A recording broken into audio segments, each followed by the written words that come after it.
hello everyone, and welcome back to this, the 15th edition of Craps Chat. It's hard to believe we're calling it Season 1, Episode 15, but somewhere along the line, the season has to end and we have to move on. We started this last December on a trial run with Dylan and myself, and it went pretty good. We ran it a couple times on my channel, Mid-Atlantic Craps, and we moved over here to Casino Gaming TV, where it rightfully should be for all you craps enthusiasts, or should I call you, you bunch of degens you. We've got about 24 people here right now, and we're waiting for a few more people to jump on. No pre-show tonight, guys. There's two reasons I'll explain in just a second. We've got my co-host, Dylan, the creator of the show, in the green room. I just let somebody else in the show. If you would like to join the show, guys, all you have to do is just look at the description below. Zoom link, boom. I'll see you pop up here on screen. I'll admit you into the channel if I know you. Hopefully I know most of you anyway, or at least communicated with you. If I don't know you, I may ask you to kind of like explain yourself to me in a different way. But in any event, you're welcome on the show. You do not have to show your face. And for those that have come almost every episode we've done, stayed in the chat, that's perfectly fine. You are welcome to come on the show. Just turn the camera button off and we can just hear your voice and you can talk with us. So you can go to crapschat.com, and there's a link there that'll get you on the show with the Zoom link. This is a roundtable. We want you. We're doing this for you, not for us. And you can look in the description below and join us. I do want to point this out here before I move much farther. I want to show you that this guy here, he's in the green room, by the way. Craig from Old Bay Craps said he was the first one here, and he was followed up not too long after that by Crooked River Craps, and then, of course, Durso was next in line there. I'm already on my third page of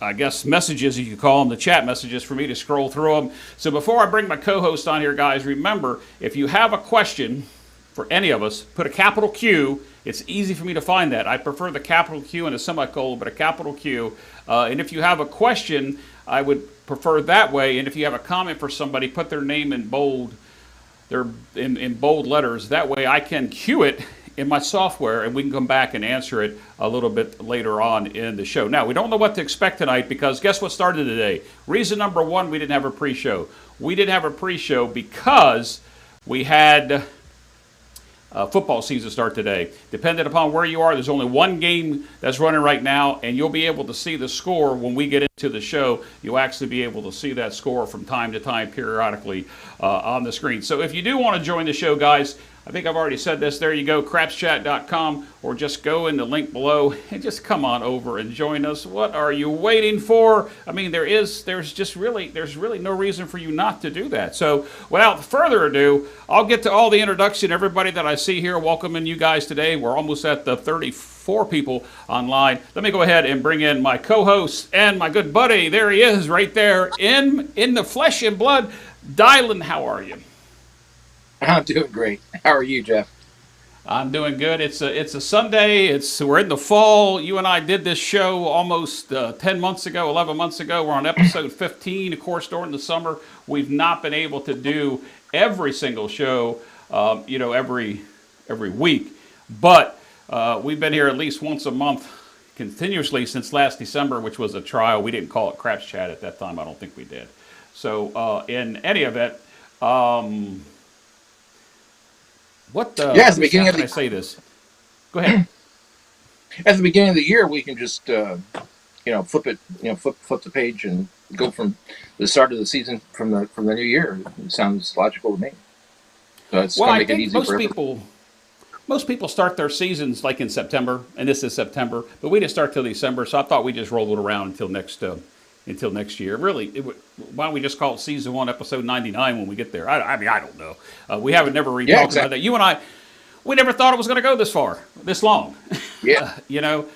Your idea, I took the technology, John provided a platform, and here we are. And John, so far, let me just make sure he didn't join us or not, because he was going to join us if he could. He's traveling, and he didn't know if he was going to have Wi-Fi in the airport, let alone on the airplane. And if he joins us, he'll be able to come in live. But we've got a couple characters over. Did I say characters? A couple nice people over in the green room, over in Zoom, and I need to make sure there's just not any more to go on. So today, Dylan, you've made your rounds of some of the crap shows. You were over with Alfredo, who's in the green room. and you played on his show today, and you all were trying to talk about or try to do something that we're going to try to work in with Crapsy, which is going to be a topic of the show tonight. But there's been a lot of craps that's been happening, not just in the past couple of months, not just in the past year or so, but here recently, there's craps galore, live craps, recorded craps. We've got new craps channels, which I'm going to put up here in just a second about the ones that you guys should go out and support. But what do you think of this craps community? And I'm going to ask that question again because Duracell, D8, I call him D8, but Duracell asked that question over in my Discord channel earlier today, and we've been communicating back and forth through that. So what do you think how this has been going?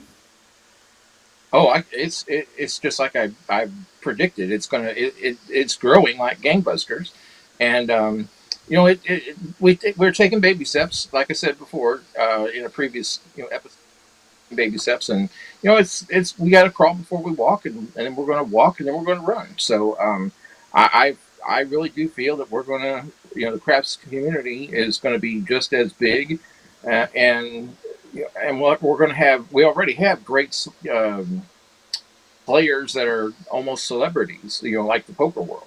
So we're going to have our, Phil Hellmuth and Phil Ivies and all that. We've got our George from CY. We've got our big AZ. We've got different people that can fulfill that. So I'm looking forward to the future's wide ahead, and we're busting doors down left and right, and bringing on everybody that we can to start channels, and we're very supportive of everybody here. So it's one big happy family. So right. Just the sky's the limit as far as I'm concerned. Well, you probably didn't see it, but I did display on the screen some of the newer channels that we promoted last almost a month. I think we're almost 30 days to the show.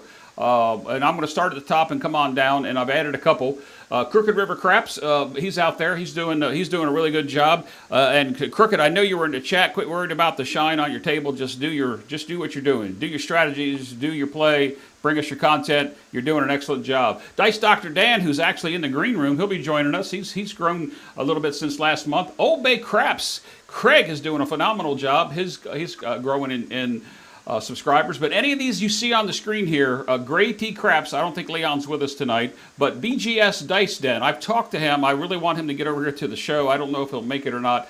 We got Dr. S has got a channel now, and Dr. S is using WinCraps and OBS to get his content out there, so you really don't need a table. We've got Silver Fox Craps, Jay-Z's channel's growing, the Golfer 2408, the Don't Pass Craps, and that young lady, that Craps Energy lady. And we've got the guy that's also, I bet he's not missed a day. I don't know if he's got a job or what he's got, but we've got Texas Crap Shooter. We've got Alfredo. His channel has grown leaps and bounds since this time last month. And, with that said, let me just go ahead and bring these guys over here. Let me turn their audio on. Guys, how you doing? Hey. Hey, well, you got to say something so we can hear you, because I got to look at the screen. Nice to be here. All right. Great to be here. All three of you. We've got Dylan, my co-host beneath me. We've got Alfredo from Texas Crap Shooters. How are you doing? You have certainly have made the rounds this week.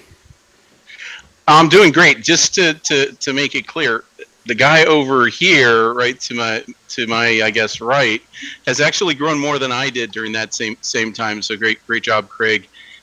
Really keeping everyone informed on your Vegas trip. I think I could do a better job. Sometimes I get too immersed in my actual play that I don't take a step back to actually document some of the things that are happening, and so I'm going to do a better job there.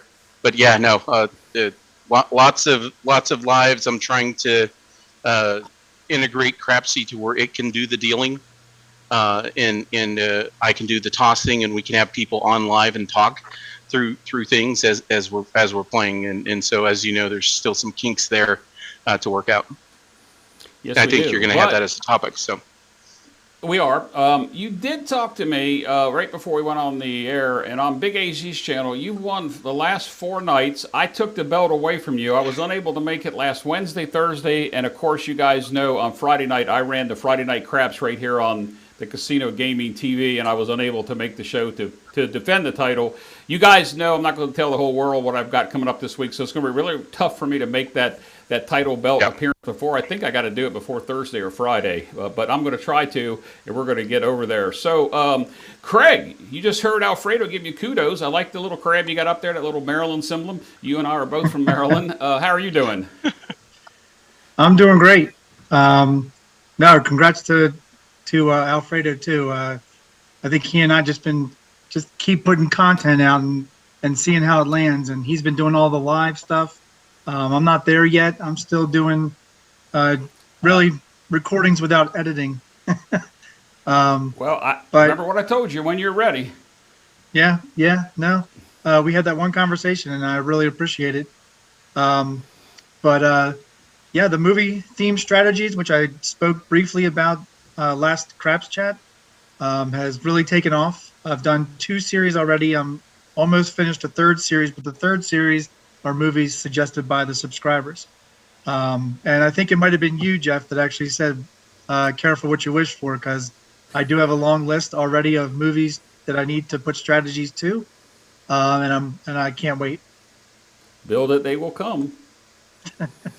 So beneath us, I'm going to get to the hellos, everybody in chat. We're trying to talk a few minutes here as we get more people come on the show. And beneath us, there's Dice Dr. Dan. And Dan, are you wearing you don't see a little stethoscope today. Do you have your Dice Doctor shirt on you've been using in your videos lately? Well, if you'll just go ahead and give me about a minute, I can do that for you. I'll be right back, gents. All right, you do that. So let's go ahead and talk about a few things. I'm going to put this up on the screen, and you're just going to be a little overlay Dan needs to go guys. scrub in. Yeah, he's got to put on his scrubs and wash his hands and put on the old gloves and get ready to do some operating or something. Up here in the chat, John said he tried to get in, but he can't. It's a bummer. He's flying today. As you know, most of you know, he's traveling this week. Underneath that overlay that you see there, there is the Dallas-Tampa Bay game, which is the only game that's tonight being played. And it is refreshing automatically at the moment there. And Tampa Bay is leading Dallas by a score of 6-3. It's refreshing about every 5 minutes, so it's not going to be current. So if you're watching TV and you're watching the scoreboard, if you want to know about it, I'll have that up there periodically from time to time. It may stay up there the whole time. I'm not exactly sure how to do it. So let's scroll back and see who we have here. I'm going to start from the newest to the oldest because I've got 6 pages of chats here. Remember, guys, I've got to scroll back. If you have a question, put a Q. If you have a question for somebody, capitalize their name or an @ sign at their name, and I'll cue that question up. I need to go back because for the first 3 or 4 minutes there, I wasn't watching any of the chat there. So let's see here. Say hello. Craig's online here. We've got Clay's with us. Mike from On Point. Come join us. Mike, you've been on the show before. You too, Joe. Crafts Master Journey is here. And I promise you, Joe, it won't be a long night because every time I have Joe from Crafts Master Journey on one of my shows, man, we go like 3 or 4 hours. And the poor guy's, he's a couple hours ahead of me, but it's late for me, but it's even later for her. Duracell, I appreciate everything that you're doing for everybody's channel, because you're one of the first ones out saying click the thumbs up and smash that like button. And let me put this one up here. Let me just see what this one says, because I can't read it from my distance, but I know he's talking about something to do with Big AZ and the channel. Oh, why didn't that go up there?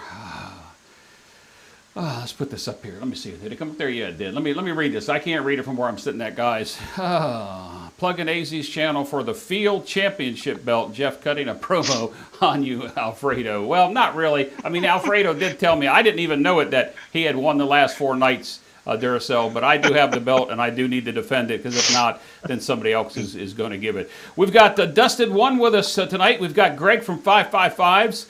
Crooked River Craps is with us. Now I'm going backwards, guys, and looking for some questions just to make sure that I haven't missed anything. Dr. S is in the house. Welcome. I just promoted your channel as well, Dr. S. Don't know if you were here, making sure I'm not missing anybody, because you guys are flying with these questions. I mean, these chats. I'm just making sure I'm not missing a question from anybody, because I don't have John here to monitor my chats to be able to tell me that I missed one. I'm going to put this one up here from Duracell. I've already put one up there before, but he's really good about that. I appreciate it. Just making sure that I haven't missed anybody that's spoken up. We've got 35 online here. I think we've gone back far enough. I don't see any questions, guys, so I'm going to switch I'm going to switch back over. I do see that Texas Crap Shooters Alfredo asked Greg to join us. I haven't seen anybody to join. If you haven't joined, and I haven't missed you, I might have missed the light that pops up to let you in. But in any way, we're looking for some questions to talk about, guys. We do have a few things to talk about, but first of all, let's go ahead and continue. Now that Dr. Dan, Dice Dr. Dan, is back, not only does he have the stethoscope on, it looks like he's got his blue scrub on, he's got his white making rounds jacket on.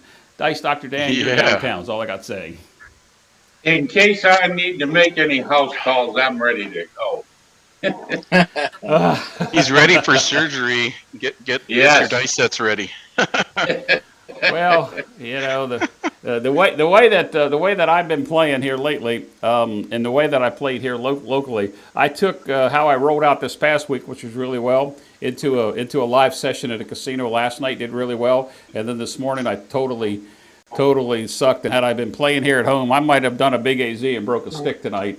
So that might have been needing some repair. Oh, you're a real doctor. You don't work on dice sticks. Oh, never mind, Dr. Dan. That was a little joke there. All right, guys. Ba-boom. There's your corny joke of the day. Remember, guys, if you want to get on the show, in the description below or crapschat.com, there's the link. Just come on in and join us. We'll be glad to have you in there. Joe wants to know, Dan, if you really are a doctor. So I'll let you answer that. I know the answer, but I'll let you answer that. Well, Joe, I'm not really a doctor. As a matter of fact, I had a lot of trouble making it all the way through high school. I seem to like to go places and bet money more than I did going to school. But I did make it out of high school, and then I paid an awful lot of tuition learning this game of craps. But I think I got it figured out finally. Well, there you go. And Arnell from Dice Grinder says you have a great teaching voice. Hey, Arnell, I'm the voice. We'll have to come up with another name for him, but you do have a smooth, steady, non-excited, don't get upset type of voice when you do your videos. And I have to agree with Arnell that you do. Yep, Craig says you're a smooth operator. I do agree with that. All right, guys. So look, we're waiting for some questions to come in. We have nothing on the agenda today outside of what I want to talk about that Duracell sent me, and then about Crapsy. I'm not sure which one to go first. So let's go ahead and get the Crapsy one out of the way, because I know Arnell's been doing a couple things. With the Crapsy, guys, the whole thing about Crapsy, I'm going to switch screens just a second, guys. Your audio may disappear. Just make sure the audio is on here. All right. Yeah, the audio's on there. Let me just grab one of these screens here. It doesn't really matter. This is probably Alfredo's from earlier today. You know, we've been playing with Crapsy for now. I guess Arnell was probably one of the first ones to roll it out with his channel, and Vince has done it. I've done it. Or Big AZ's done it. John's doing it. Brian from Hawaii Crap Shooters tried it late last night.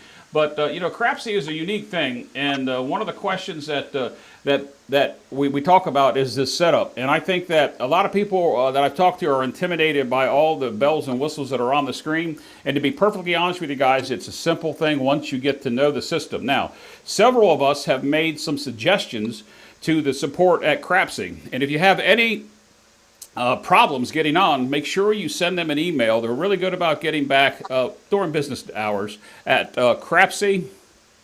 Support at Crapsy. That's CRAPSEE.com. They're really good about getting back on your questions. So if you take a look at the screen here, there's a lot of bells and whistles out there, but really, guys, it's really, truthfully, honestly, to play. I want to show you something that we're having problems with, and I'm going to cue this. Let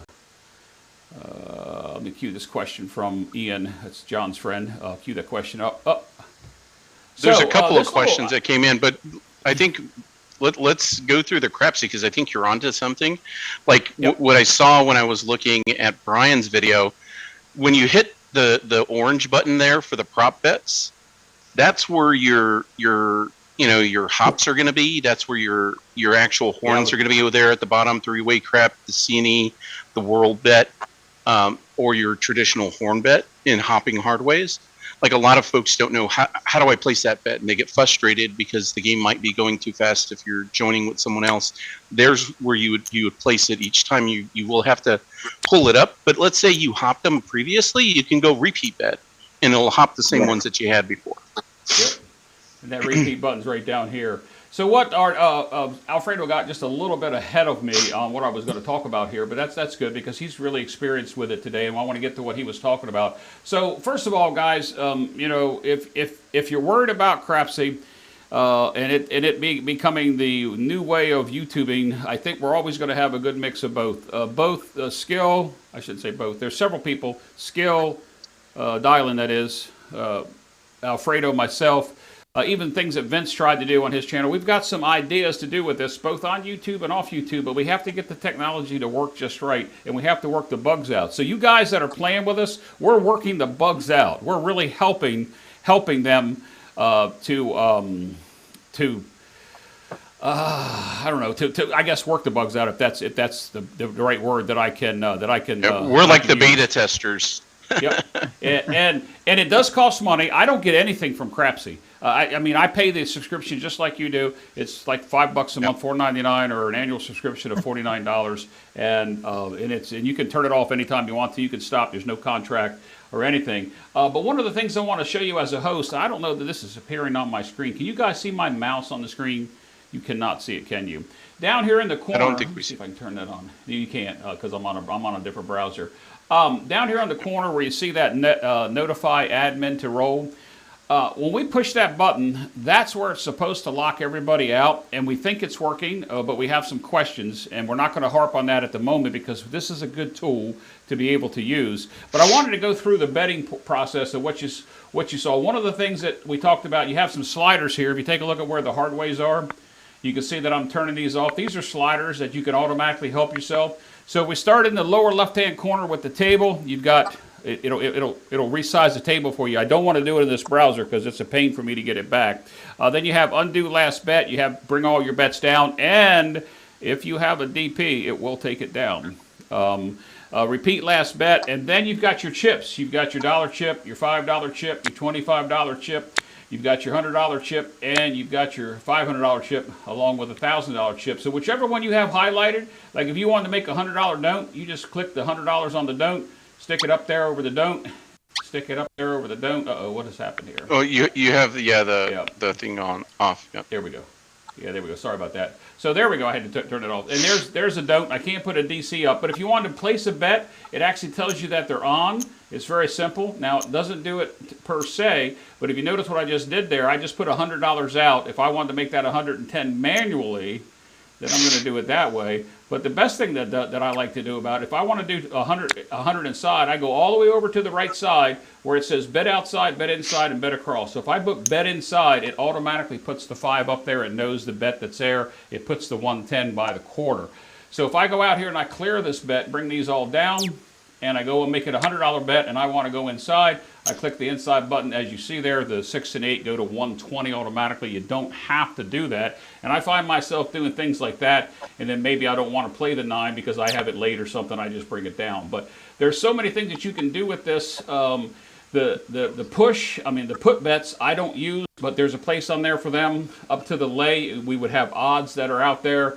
But if you have any questions about this, please see support at crapsy.com. They actually do have a website, which is one of the things I did not bring up here on the screen. I did not bring them up here on the screen, but they have the website, crapsy.com, and they also have a YouTube channel. That's Crapsy as well. They only have 4 videos, and only all 4 videos are good, but one of them videos will explain it to you really, really well. It's only like 4 minutes and 50 seconds long or something. It doesn't take long to go through that at all. So, from a Crapsy standpoint, I have been looking at the chat, guys. So if you've been putting some questions out there, I have missed them. John joined in the chat, by the way. Oh yeah, he did it. Good. He may have joined on the screen. I just haven't seen him. The whole idea behind the Crapsy, what we're doing with that, guys, what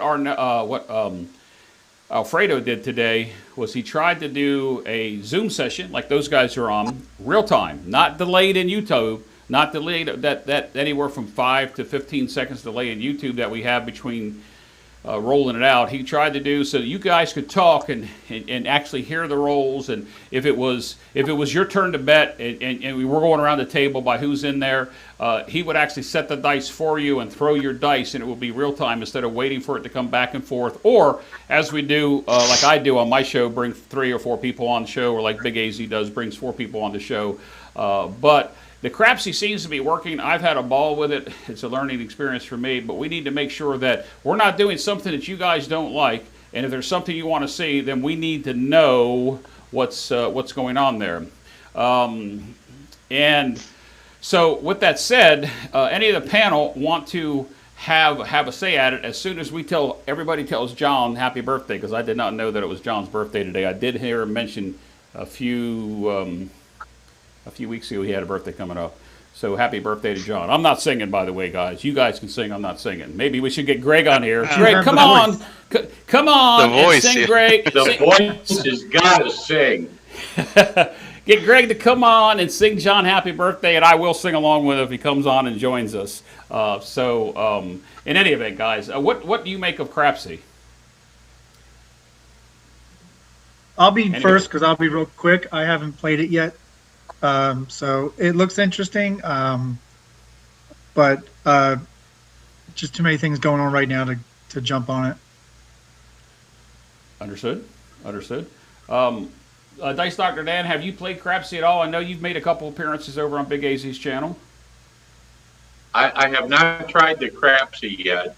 You know, I've been watching you guys do your thing on it, and it just seemed to me like there was still a lot of bugs in it, and I wanted to let it calm down a little bit and get better situated.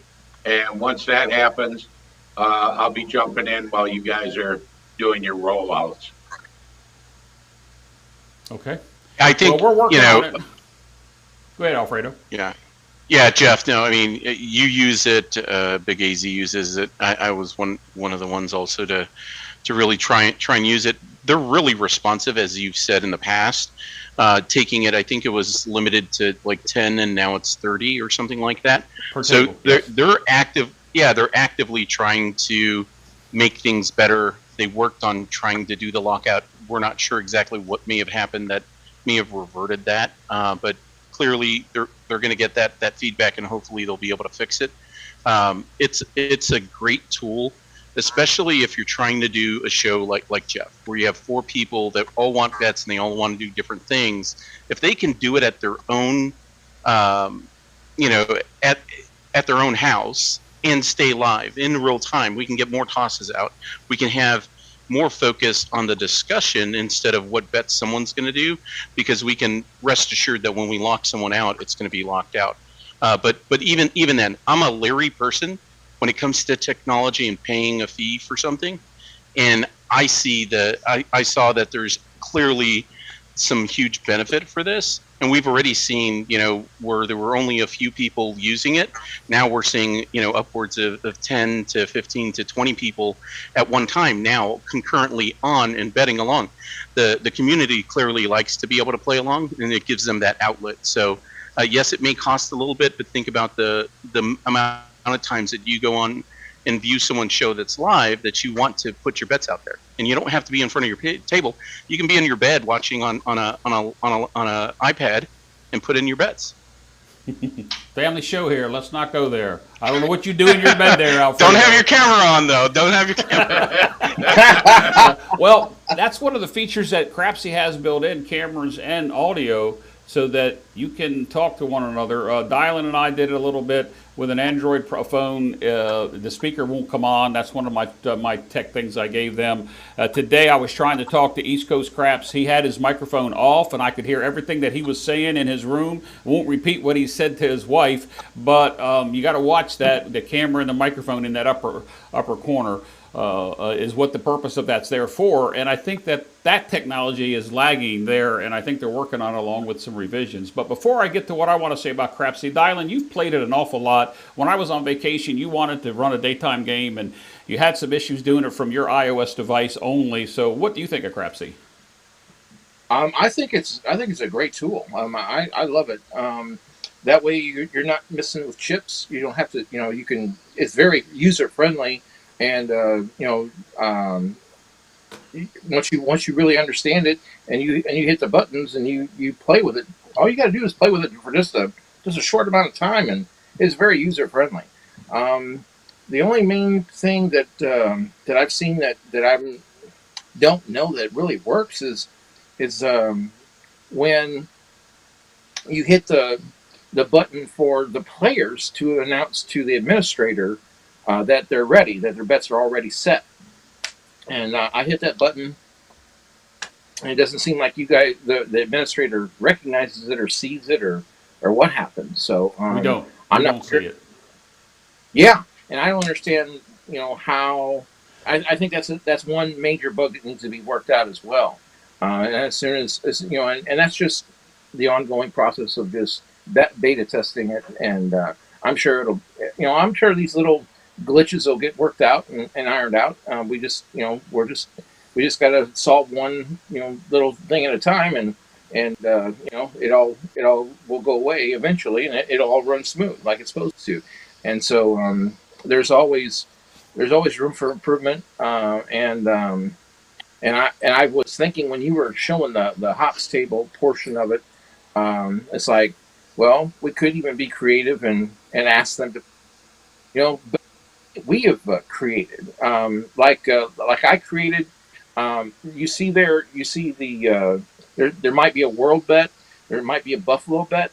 I don't know if that's on there, but I created that. I created the international bison, so I figured there might be room to put other extra creative bets like that, like the international bison. And so you never know. They've got the town bet, but that's like an ATS. It's a side bet. But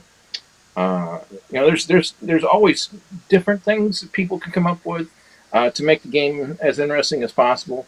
And so I'm looking forward to this unfolding and seeing exactly what we can really do and rub the engine up and see how really far and how fast she'll go. So it's going to be fun. It's going to be interesting. We just have to have patience and just take we're taking the training wheels off a little bit at a time, and she's going to fly. So I've got no doubt about that. And so it's a great tool. It's a great tool that way the people don't have to sit there and mess with chips and whatnot. So that's one. That's just efficiency. As long as we're being more efficient, then we can enjoy the game. We can talk and communicate and discuss theories or what have you, and that just makes it even a greater part of the game. It's when things don't slow down and things run smoothly.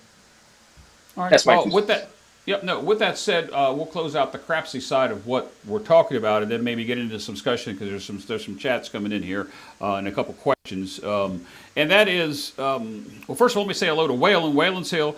Scott's here. He's joined us from evidently overseas in Japan, I believe it was. And I believe Ken, No Shoes Ken's came to join us, and there was somebody else I missed. I don't want to miss saying hello to everybody, so we'll say that. John put up there about what it takes to program, and that programming isn't for free. Obviously, that's what he does for a living. Oh, yeah. Programming isn't for free, and $5 a month. I'm not going to say that we're not. Some of us may not be able to afford $5 a month or $50 a year on a fixed income or something like that. But it's a very small, minute thing for what they're doing because they have servers to maintain, they have programmers to pay, they have a sales force, they have accounting, they have to keep an internet up, they have to be able to do backups, and they have to do a lot of things. And so they have a cost at it, and they are trying to keep it as reasonably rate. Affordability as possibly can be, and I look forward to continuously using Crapsy. On my shows, I did notice the post betting, and I know that Vince made a big deal about post betting. It started with Ardell's channel on Live Fantasy Craps, and I found the workaround until they fixed it. And then today, when Alfredo and I were working with it today on Zoom Live without the delay of YouTube, we found out that there still was the ability to post bet, and we've taken that up with the support people via an email. Being a Sunday, I don't expect to get a reply back until sometime tomorrow. But with that said, you can. It's just like one of the things that Duracell just put up here. You can get 30 people around a table. Not 10, 12, or 14, or if you have a bigger table, 16 people. You can get 30 people around a table, and if somebody's either using a random generator, which it's a random generator. It's a computer random generator versus somebody that may believe that they can influence the dice or somebody rolling the dice. I think that makes that aspect of the game better. And for my channel and my lives that I've been doing with the people that I've had play, I did a live spontaneous yesterday, and I only had 6 or 7 play. But on my weekdays, when I was coming out between 4 and 6 Eastern time, I had as many as 19 people play one day, and I think that they thoroughly enjoyed it. The problem is us hosts, Alfredo, me, John, Big AZ, Arnell, we've got to make sure that we get that button locked out, because it's not that you want to see somebody cheat, but some of us have egos that we want to be at the top of the list. We always want to be at the top of the list. And if you're cheating, it's like John said many times on his channel during Coffee and Craps, it's serving no purpose.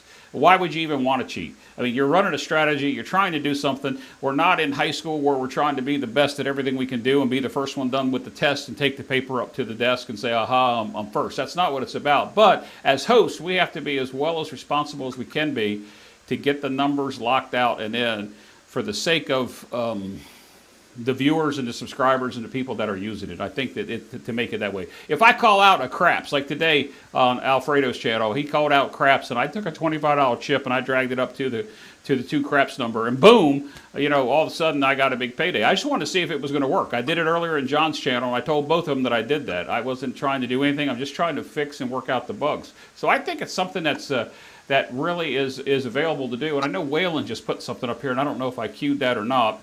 Let me see if I can find that one that Waylon put up here. I don't think I queued it. It didn't take the cue. Waylon put something up there that he got crapsing because, Miguel's here too. Sorry, Miguel. I knew there was somebody else up here. Mike's here. That he said he got crapsy. I think this is the one I wanted to put up here, because he wanted to be able to play with his friends and play along with his friends. So,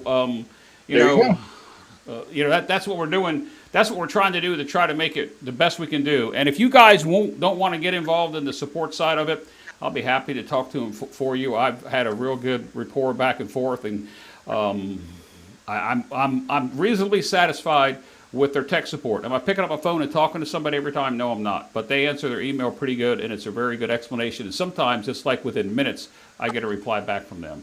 So I just want to say. I put it in the chat, but having the Crapsy plus the live players, it's the closest thing we have to actually meeting up with you guys at local casinos. So I think it's great.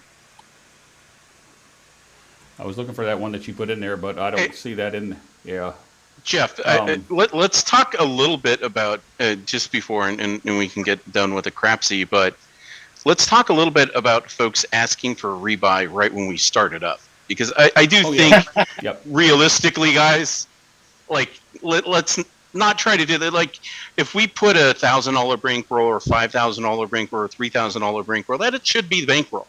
If you're asking for a rebuy up front, you're trying to get an edge on other players, and I'll leave it to Jeff to sort of talk through it, or even skill. Oh, I completely agree. I mean, if we all start, we don't want to start on the same page, the same foundation. And if the administrator or host or whatever you want to call it says, hey, it's going to be $100, and if you don't like that, you have the choice of to play or not to play, because that's just the way it is.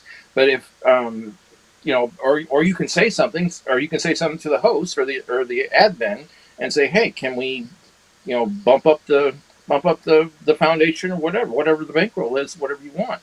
So there's always options, but just to ask for an extra rebuy here or there, and you really don't need it. I was going to talk about the rebuy. Go ahead. One of the things that I saw, Jeff, that I really liked, I saw it on Alfredo's channel while he was doing his lives with it. He continues to maintain the same bankroll and the same past history as it's going along. So, like, if I came on Monday with him and say I had $1,000 bankroll and I finished with 1,500, when I come in on Tuesday, I got that 1,500.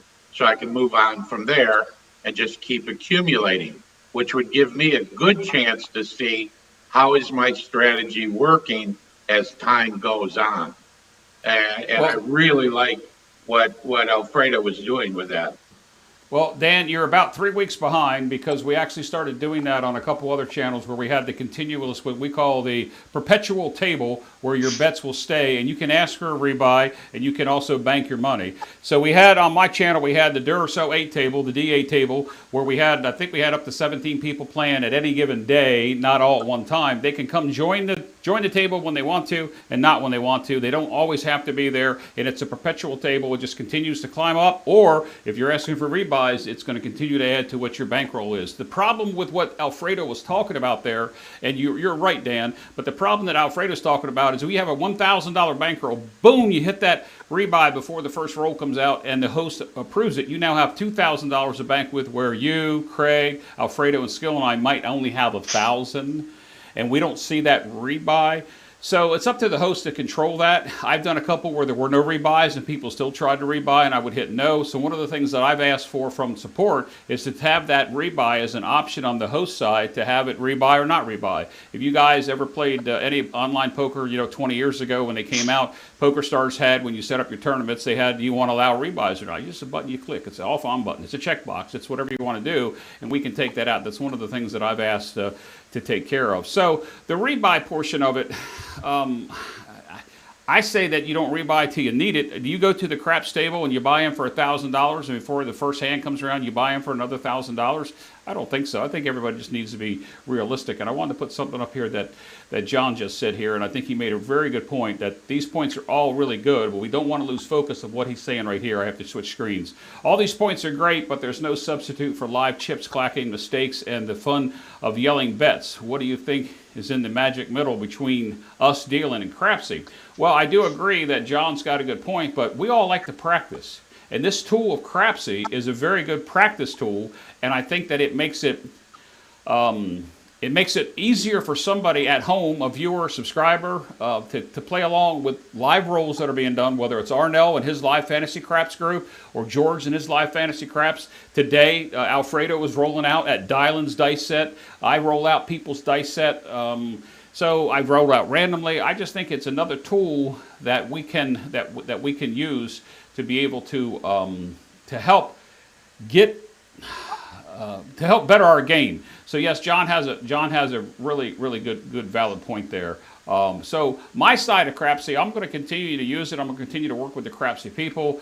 If you want to play on my channel, that's fine. If you don't, that's fine. Some people that have the ideas, like Duracell had the perpetual table. We're bringing back the Duracell 8 table with a chance to be able to win a seat at a pay it forward on my channel, whether it's in Crapsy or live. We're going to talk about that later. That was an idea of Duracell's, and we're going to start fresh on a perpetual Duracell table, and that'll be coming up whenever I get done with what you have to do every once in a while for your local area. Once a month you have to serve in a capacity, and that's what I'm doing, and I can't say any more than that at this particular moment. I think I've probably said enough. That'll be over with at the end of September.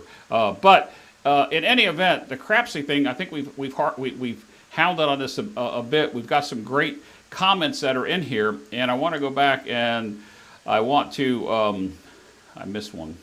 There was a first question by Ian. Did you get that one? The best way to handle frustration.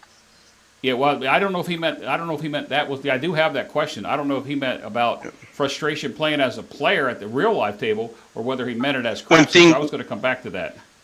Yeah, he had a follow-up right after it where he said when things aren't working out. Okay, well, we'll come back to that question in just 1 second. Yeah, well, let's get done with the Crapsy and then let's move on. Let me see what Dr. S put up here, because it's hard for me to read from where I'm standing here.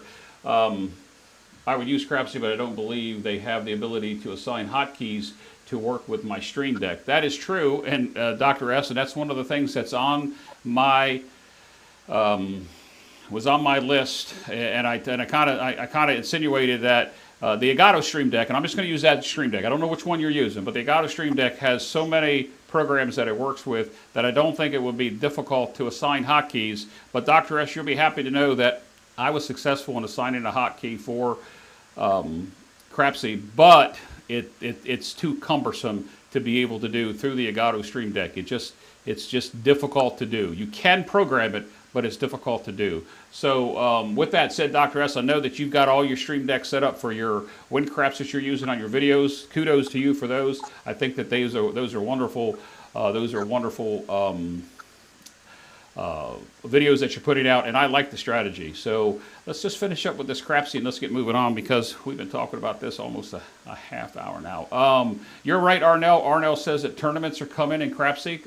Arnell has talked with the main support guy over there, Chuck, as well as I have, and there are version 2 is going to have a lot of more bells and whistles. They're trying to get all the little tweaks out of it, and they've actually made some modifications based upon everybody that's here talking today and in the chat today.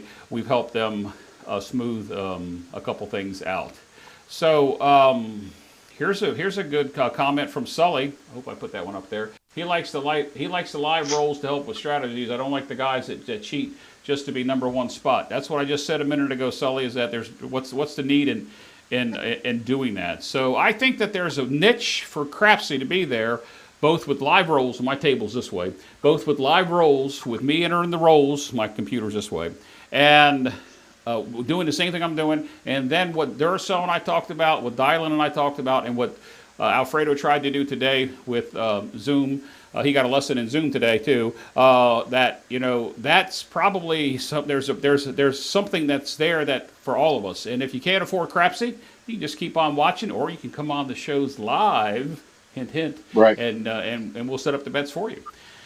So, enough about crapsy. Does anybody here or in the chat have a question before we move on about crapsy? Did I miss anything before we move on to another question, which we're going to talk about the craps community next? Anybody here? All right. Silence is golden.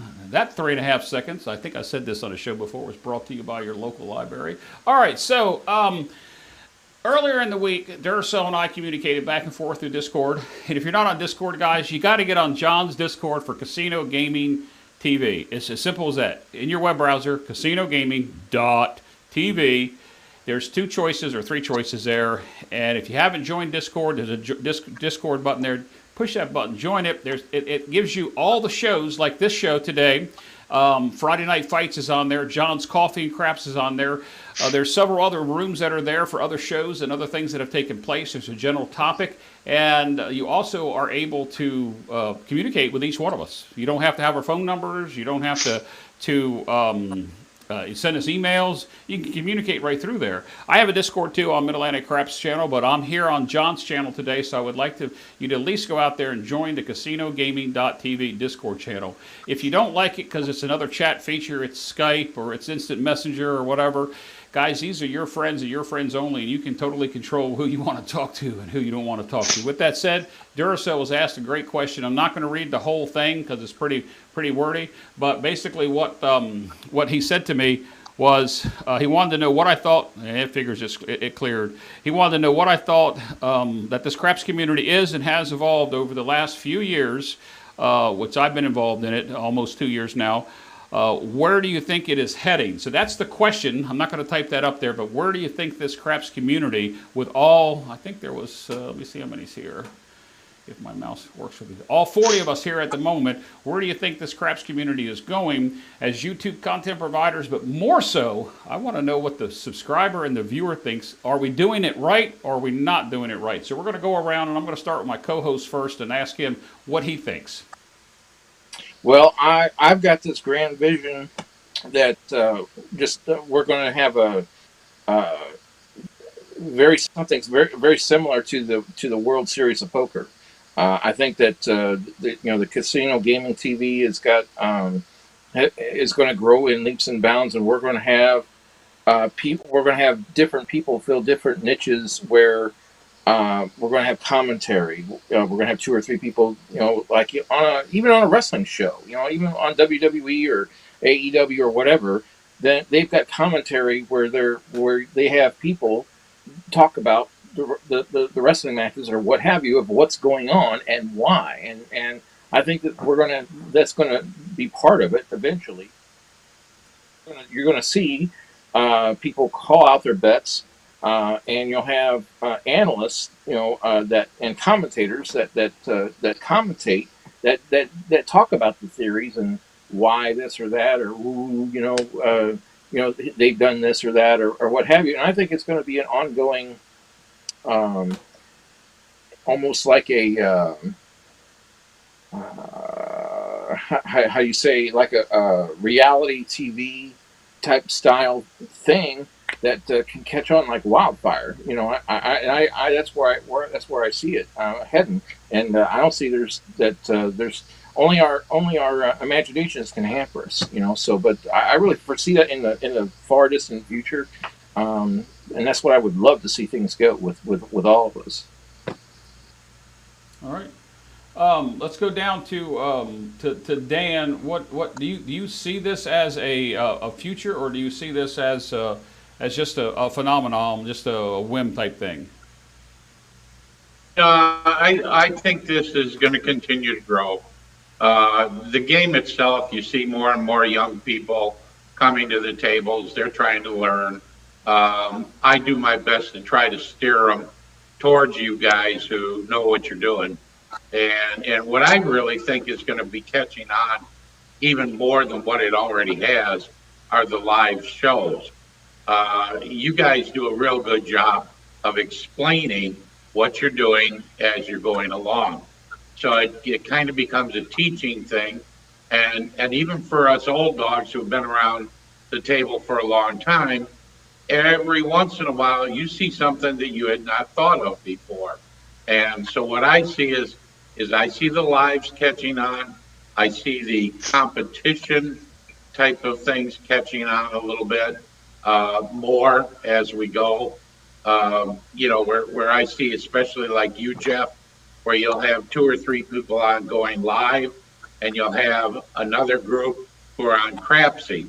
That intermix between Crapsy and the live, somehow or another, when that links up, I think this is going to explode quite a bit.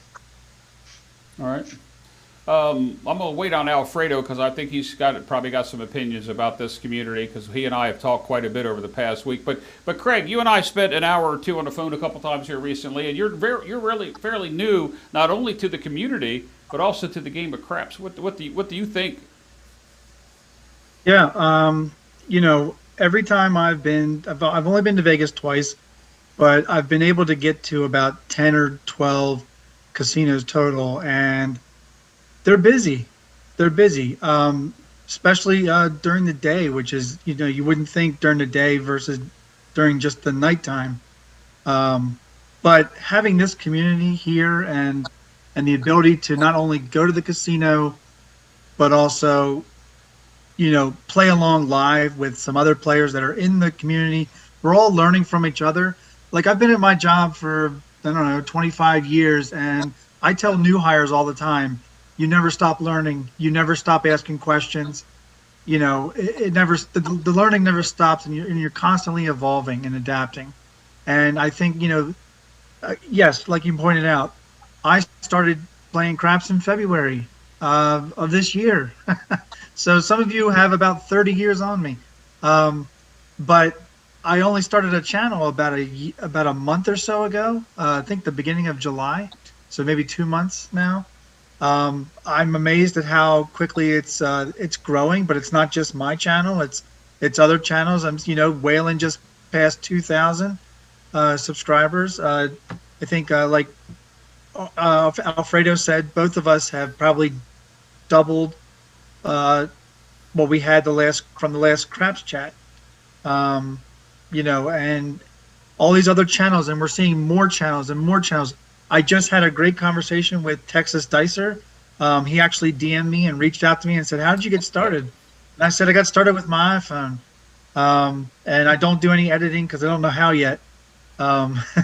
But he just put out his first video, I think today. Today. Great little 6/8 strategy with a hedge on the 4-lay. And I said, absolutely, I'm going to jump right on and watch it, and I did, and commented and gave him some feedback, and gave him another bit of feedback on Discord. I can't tell you, like Jeff just told everybody, I'm going to tell everybody on this channel or on this show, if you're not on Discord, get on Discord. It's not just what you're seeing like in chat all the time. There are so many rooms. The rooms are broken down into regions. If you like the fantasy craps on Wednesday nights with Arnell, Sarge, even Ed sometimes from Roll to Win, there's a fantasy section in Discord, and you can jump on anytime with anybody. Um, there are some lively people like Texas Gus and Jim the Professor who are really good at typing and writing for chat rooms. They use a lot of the GIFs. I'm just starting to get into that, but I'm really enjoying all the conversations. And it's a great place if you have specific questions about maybe your channel or how to grow it or what are you doing wrong or can I get feedback on this and that. Direct message somebody. You'll be able to find them. Just type in their name, do a search, ask somebody you do know, what's this person? I went through Arnell to get to Sarge because Sarge was my 100th subscriber and I wanted to get a chip to him. So I went, but I didn't know anything about how to get a hold of him. So I went through Arnell and he was very helpful. And the people that run it, John, Jeff, Drew, who goes by Top Hat, all of them, so pleasant to talk to, so helpful. They're very willing to show you the ropes, tell you where to go, how to get something started, created, even within Discord. So I couldn't be happier. You guys are doing a great job. Thank you, Craig. I appreciate that. Before I turn it over to Alfredo, I want to put out here a couple things that have come out in chat. I'm holding the chat at the moment. So I'm going to put this one up here by Dr. S. And there's been several chats since then. But he said he would like to see more lives that brings people out like tonight and talk through strategies. So we need to multiply points of views that will help us make the wheel even better. And I think when we add in that element where you can practice along with those strategies yourself. Like, I'll go over and I'll look at Waylon's strategies, and he and I talk all the time about this. I said, Waylon, I love you, brother, but I've taken your strategy and I've kicked it down a little bit. And I even played out his latest Field of Dreams last night. Clay was there when I played it, and I had some success with it, but at a much scaled down, a lower level. So if we take what Dr. S is saying there, and maybe even what Duracell says here about getting 4 shooters live around the table and in 20 with Crapsy, and I'm going to get off this Crapsy thing. I think the community is going to continue to grow, and it would benefit us all to be cordial to one another. And I know John preaches this quite often. When we get in his chat, sometimes there's a little bit of discord there. Discord, get the humor, where some people have difference of opinions and they start attacking each other. Guys, we're just here to be one big family, and we need to support one another. We should be able to agree to disagree. And we live in a world of times now that we're not going to get political and talk about how bad it is. But us, this niche of us, and I went out and counted, and I forgot what John said. It's about 120 there, and it's about 60 to 80 regulars that are here with us each time. And I remember when it was only 10 or 15. And in the time period that we've got here to reach 100 on a live stream, or you take a look at Brian over at HCS, who has 140, 150 people streaming live, that Craps community is going really strong. So there was one more point I wanted to put out here. And this is the one that Mike from On Point Craps makes. It's a standard thing that El Toro says, and that, or maybe Jeremy says, as well as John says, and rising waters floats all boats. So with that said, Alfredo, you're new to the community, but you're a 30-plus year Craps player. What do you think? And I'll just tell you that really this community is only going to grow, right? And while I like Dylan's idea of like the WWE, I think there's far more folks that are on the creator side that are even keel. We may be type A type personalities, but there's not too many overt ones that are looking to crush the competition. There's a couple out there, right? That just are maybe a bit over the top.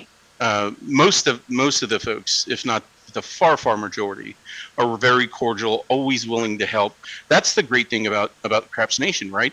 Is the growth that Craig has had, the growth that I've had, is because the community itself has embraced us. It's not because of anything else, right? And it continues to grow, and I think it will continue to grow in leaps and bounds. And you may see more people watching the people that are on Craps Nation and you may see Brian more on Craps Nation here with us than anything else, simply because we're going to be drawing more viewers than just his show alone, because we actually branch out and help one another, and we're growing a community itself that's giving people what it is that they want to see. And I'm not saying that Hawaii Crap Shooters, great content, they continue to grow their community and their own niche as well.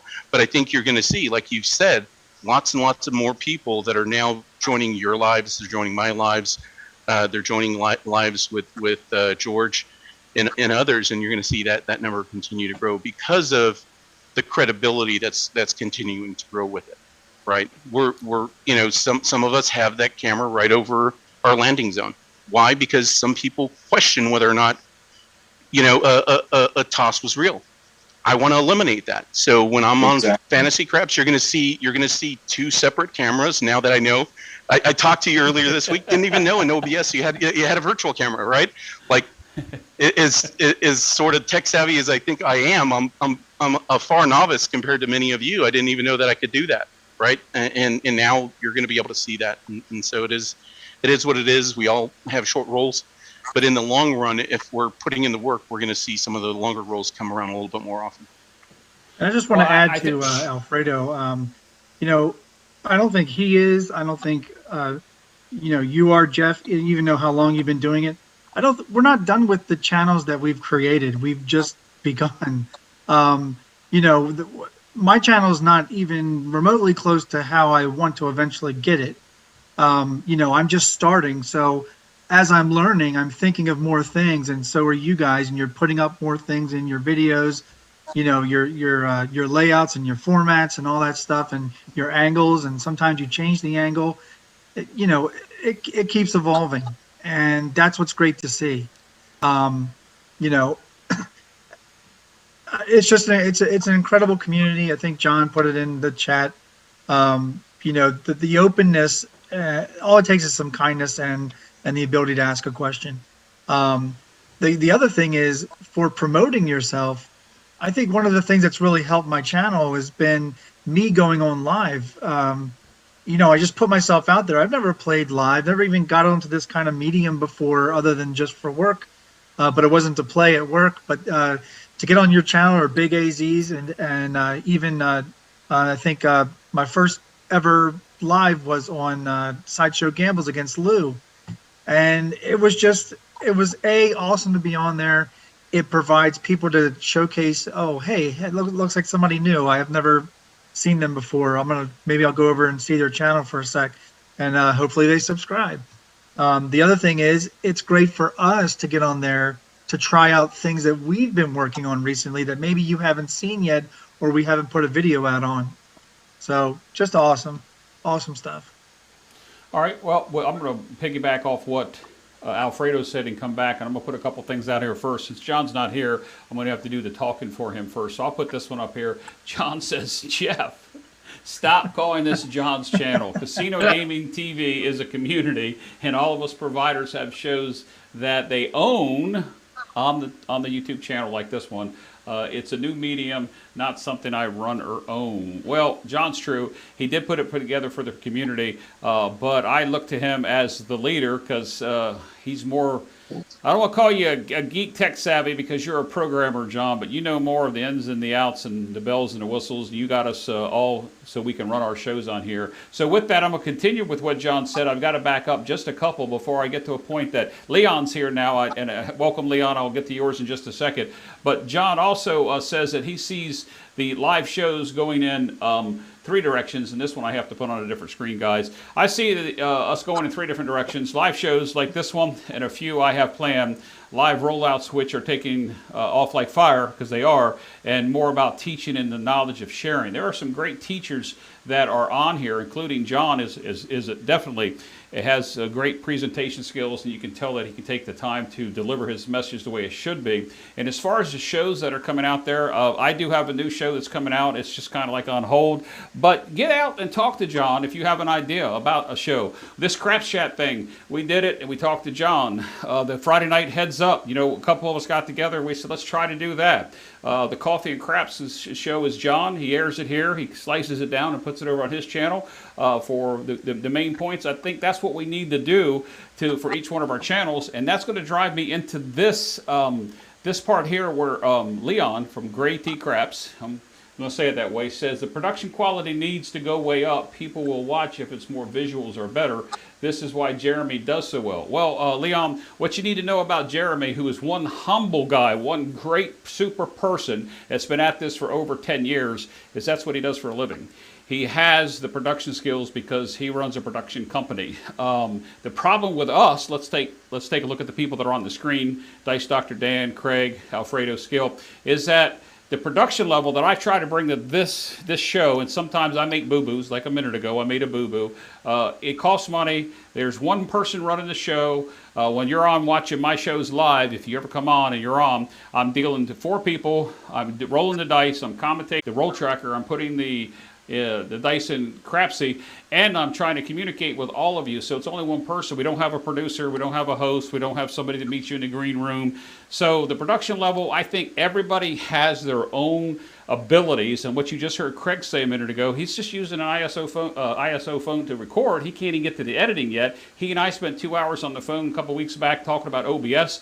I helped Alfredo get on OBS the right way as far as the how we word this, the virtual camera. He had no idea. He'd been playing live fantasy craps, didn't know he could do it. I've talked to, I think I've even talked to Dice Dr. Dan about some production level stuff. So if you have a question and you want to increase your production, just because I'm not doing it right doesn't mean that I'm not right. I'm a person from an old school where I was in radio, where we actually ad-libbed and had to cue everything up. We didn't have it automated. But you know, some of the visual stuff costs money. Some of it takes time. The software that I'm using to run this show, it's $1,000 a year. The software that John's using to run his shows, I'm not sure what it costs, but he has a cost to it. These other guys, they choose to do OBS or StreamYards or there's a couple other ones that slips my mind at the moment that are free. They're absolutely free, don't cost a thing, but you have to put the plugins to them and you have to be able to work with them. So the production quality, I can sit there and watch Whalen channel, and then I can turn right around and go to Dice Dr. Dan's, or I can go over to Craig's channel, or I can go to, I just talked about him, Larry, Crappy the Crapsman's channel from years gone by. I can go watch El Toro's channel from 10 years ago, and some of Jeremy's initial stuff that he hasn't taken down yet. And you can see flaws in some of those, but the point that we want to make is the content that we're bringing you, is it worthwhile? Did you learn anything? And if you did, you put a comment, you click the like button, or you moved on to the next video. So to say that that part about the quality, Leon, I'm not busting on you. I would love to have somebody here, and I do have somebody lined up to handle the chat for me coming up after the fall. That I won't have to be doing all this, they'll be queuing the questions up, but that all takes time, and I'm going to lead that into your second point, Leon, that I'm going to make. Don't take that I was busting on. I just wanted you to understand, you know, what it takes to get here. There is something to be said about credibility of the guy in the kitchen versus the guy in a pro-looking studio, even if the studio is still in his kitchen, but you can't tell it. I've actually done this show from my kitchen. I actually showed them on scene one time what it looks like to do the show from my kitchen. And so to do a live show is one thing, to record and edit is another thing, and to bring it all together with, I don't know how many people we have here. It was 40-some a minute ago. 42 people live. It's an undertaking in itself to be able to do that. But those are the type of comments we need. We need to hear you want to see better production. We need to see and hear that you want us to do these things the way that you would like to see them, visually aesthetic pleasing. So, guys, I think I rambled on there too much. Does anybody want to say anything about their production skills or whatever? Yes. All right, one at a time. Go ahead, Dan. All right. Jeff, I kind of had a question for your audience. It's about what you and I talked about last evening on the phone as you were on your way to the casino, about whether or not they might like to see a show where they could come on and play their strategy against 3 of the YouTube content providers. Have something like that put together where, you know, I could come on and say, with a strategy I've got, and I could play against Alfredo and Craig and Dylan, let's say, to see how does my strategy hold up against their strategies. And I'm curious as to whether or not your audience would like to see that kind of a show? And would they participate? That's the big question. No, I understand that, and you and I did talk for probably almost 40 minutes last night on the phone about the directions of shows. And I'm going to put another chat up here from John that says anyone with a channel who wants to do one, get on Discord and find me, and I will share the room and call it yours anytime you want to. Seriously, as he says, the book is open. The book is open. John has a busy schedule like a lot of us, but he takes the time out to talk to several of us, and as busy as John is, we communicate, not weekly, not daily, but when we have to, we communicate and we get things done like this show. Like I know that he's working hard not only in his work, but he's also working hard to get to the Cure for Cancer fundraiser that's coming up in November. So hopefully the people that are out there that are watching our content, I like those types of comments about what you want to see, that from a standpoint of not just content of strategy or discussion like we're having here about the community or about meetups. Somebody put something in here on meetups, and I want to get to that the chat in a minute about meetups, because I've had 6 or 7 meetups just this year alone. There have been small ones. We haven't had a Dice Con. We haven't had like what John's trying to put together in Vegas at the end of November. But there's regional meetups. Like I know Alfredo just had a trip to Chicago, and he met up with 4 or 5 of the people that are here, and we need a place to publicize that and put them up. And John's Discord, this Casino Gaming TV Discord offers that ability to post that information. Sorry, John, it's just a creature of habit. And like Waylon said, you can't teach old dogs new tricks. You talked. I'll be real brief, but you talked about production, right? Like I started on an iPhone, and I got people immediately telling me I want to see the landing zone. Oh well, I want another person saying, oh well, I want to see bets. I'm like, oh my god, like what I do? I only have one iPhone. I tried to get the iPhone to work with OBS, it wouldn't work. So I finally got 2 different cameras. One's sort of high definition, the other one's sort of not. So that's why I have it that more over the landing zone versus the high definition camera. And I'm going to upgrade some of the stuff, but a lot of the stuff's learned. Like I didn't even know the virtual OBS thing until just this past week. And so the production value is only going to get better. It only comes if you guys leave comments. I mean, it's very true that we ask for comments all the time. So not just on a live, go put a comment where it's going to stay and live outside of the thing for the actual video itself, so that we'll go back and be able to see that and respond to it. So if you want to see something different, let me know. There's my email channel. You can go to my channel and see what that email is, and I'd be glad to integrate any strategy or continue to work on the production that I have. So, which will only get better with your comments. Well, I think I'm going to end this topic on this comment right here from Duracell, maybe one other one I saw in there. Cross promotion between channels, creating more live game opportunities for us to meet in the casino and to learn about the craps station is what this community is about. Very well said, Duracell. Sometimes you so eloquently put things. I continuously, and I think all 3 of these guys on here with me tonight, even Skill, will tell you that I continuously promote everybody's channel. There's channels that have started after me that have more subscribers than me, and I don't worry about the subscriber or the view count. I just bring the content that I'm bringing. I enjoy helping people. I've helped all 4 of these guys online here on the screen here at one point or another, and several others. I've probably helped maybe a little more than a dozen channels with technical questions. I'm not the tech expert. I'll pick up the phone and either call John or call a friend of mine that's in the iOS side, because I'm not an iOS person. And John would respond in text, or my friend would tell me yes, no, or indifferent. So the content that we're bringing we're using everything from a simple old iPhone, Android phone, to some really high-tech stuff, that the software that I'm running here today and its capabilities, and we're all just one person trying to make it happen. But Duracell, you got a good point there. Cross promotion. I promote every channel there is. As a matter of fact, I haven't had an opportunity yet to put the scrolling screen up here. Oh, that's the wrong one. The scrolling, see, here's the production level. The scrolling screen, it should look like this, guys. See that? Just that quick. Of all the channels that are here. Now, Texas Dicer, I got your DM earlier, and I didn't have a chance to add you in here. You'll be added to this if you're not already. But I typically have this scrolling where you can see all the channels that are there. There's 126 scrolling channels that are through there, some that are new and some that have been there for quite some time. And I typically have this up scrolling at some point or another that you can see that's there. So I'm constantly promoting channels. Even in my videos, I talk about people. And when I use a strategy and it's somebody else's, I give them credit. It kind of irks. That's one of my irking things. Is it kind of irks me when somebody takes somebody's strategy and they don't claim it's theirs, but they don't give that person credit. But that's a whole nother story. So with that said, any other question about the craps community? And I think you got your answer about where I think we're going with this.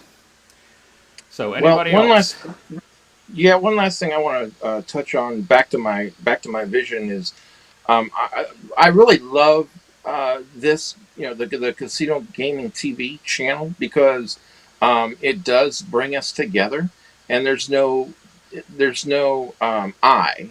It's an us. It's a we, and we all come together to make it work. And that was part of my vision with Craps Chat to start with, and so that we all come together and we just talk. But I foresee that with the production, I'm going to wrap all these different little things and try and tie them in one bow with the production quality and stuff like that. When the Casino Gaming TV reaches different milestones and it reaches the 1,000 subscriber mark, then we can do super chats. Okay, then that opens up a whole new world. Okay, so with Craps Chat, here, and it's going to continue to be here for God knows when. So we're not going anywhere. But we're going to. I see as a future thing is that the Craps Chat, we're going to be able to get the super chats, and that's going to open up the door where we can eventually, probably, John can get better equipment, and that will open up a new door where that can possibly, in the future, we can have a designated person or two or three behind the scenes, be a professional editor or what have you, and that's part of their, it's going to be like a TV production type of thing, a studio of some sort, where we have people that are specialists for those things. And so God knows it's not going to be me, because that's the furthest thing from, I can't do that, but because that's way out of my zone. But there are people that can do that, and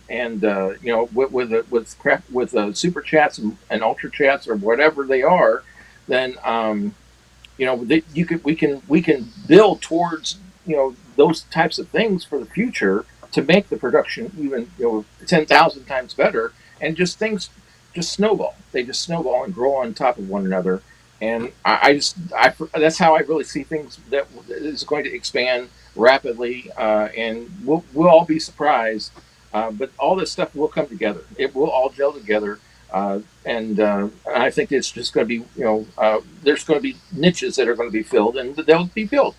So I just wanted to put that all together. Well, I think you're right, and let me hold on one, Alfredo, for a second. I'll give the floor to you in a second.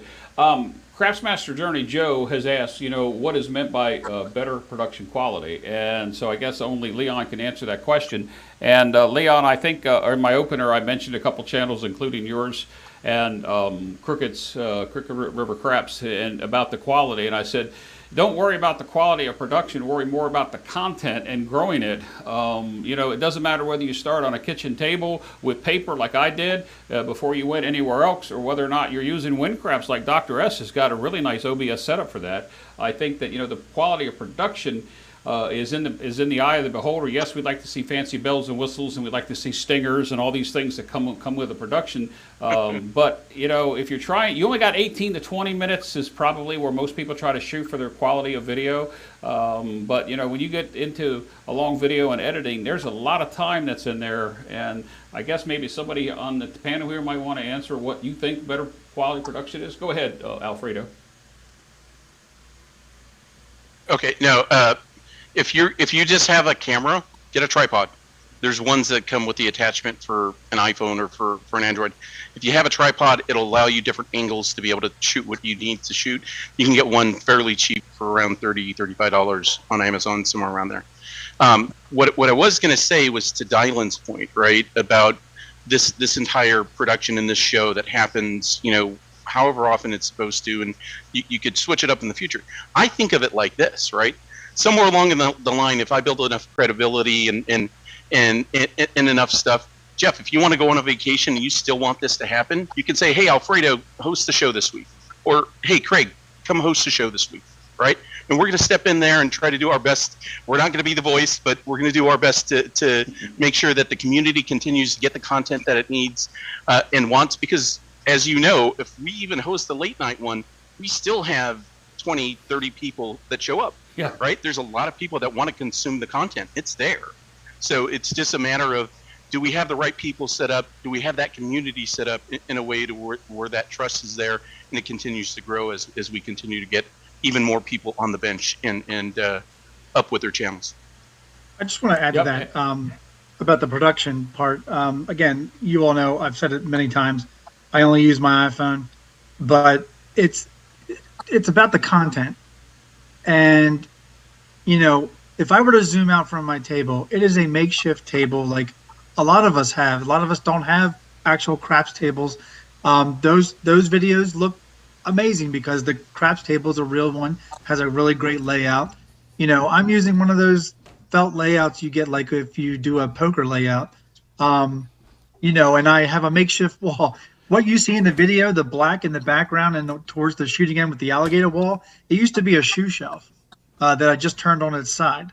And I did a couple of things with some brackets and stuff just to make it steady. So when I leaned forward, my belly didn't knock over the chips.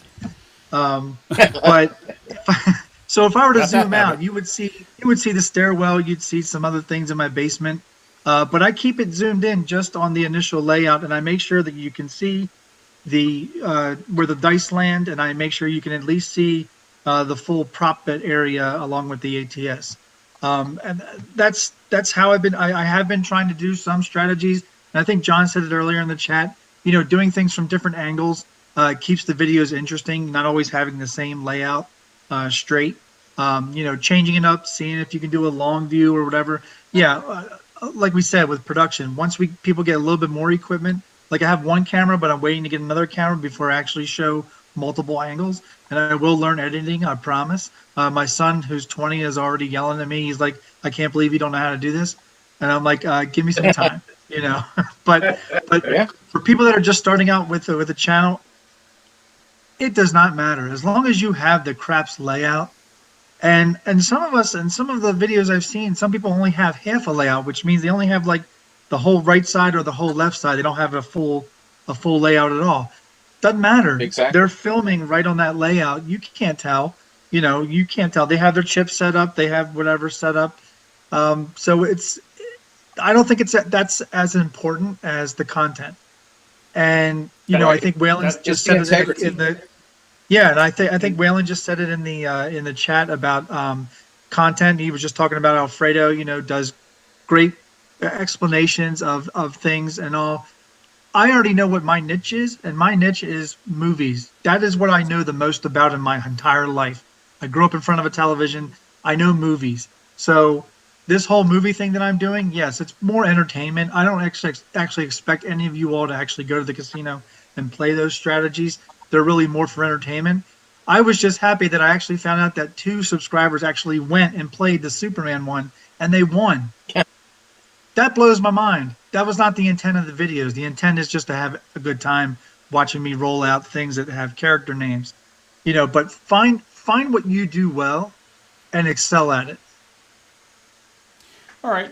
I think we're going to end that on that point there with this last chat that I just put up here was sound, visual, scripting, flow, layouts, editing, graphics, timing, and so on.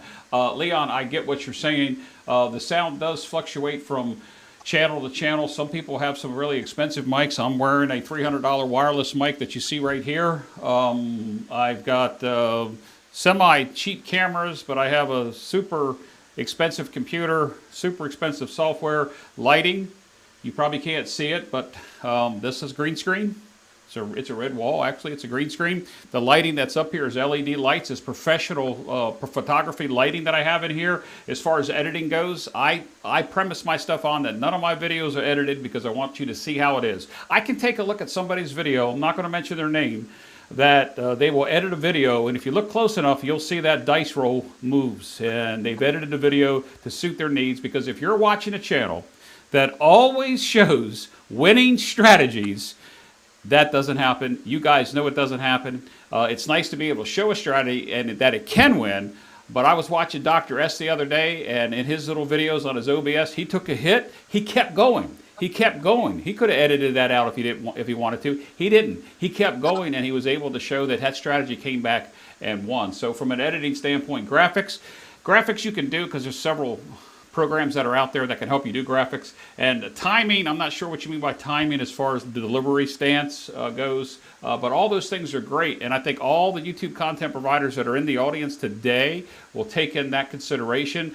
But they may not have the skills, they may not have the means to purchase that stuff, and they may not have the time to produce a video like that. I'm back to what Craig said. Content's what it's all about, and I think the content is really super important. Leon, I don't know that you've ever been over to one of my lives, or if you ever watch Big AZ do his show. It's pretty basic, but to produce that yourself with 4 or 5 people in your ear and doing everything, it's an awful lot. If you're recording something and you want to edit it, I don't edit my videos. Craig doesn't edit his. But people like Jeremy, people like John, people like Mike over at On Point, Chris Dice Dejan, they're all great at editing videos. Really, really great at doing those things. So with that said, guys, I want to move on to the next question, and that's going to go all the way back to Ian's question. Don't even know if he's still here, and a little help here, Alfredo. I'll put this back up here. The question is, best way to handle frustration, and what was the follow-up, Alfredo? Do you remember? I believe the follow-up was just if things aren't going well. At the table. So who wants to At take the a table. shot at this? How do you handle your frustration at the table when things aren't going well? I stomped my I need you to foot. experience it. Doggone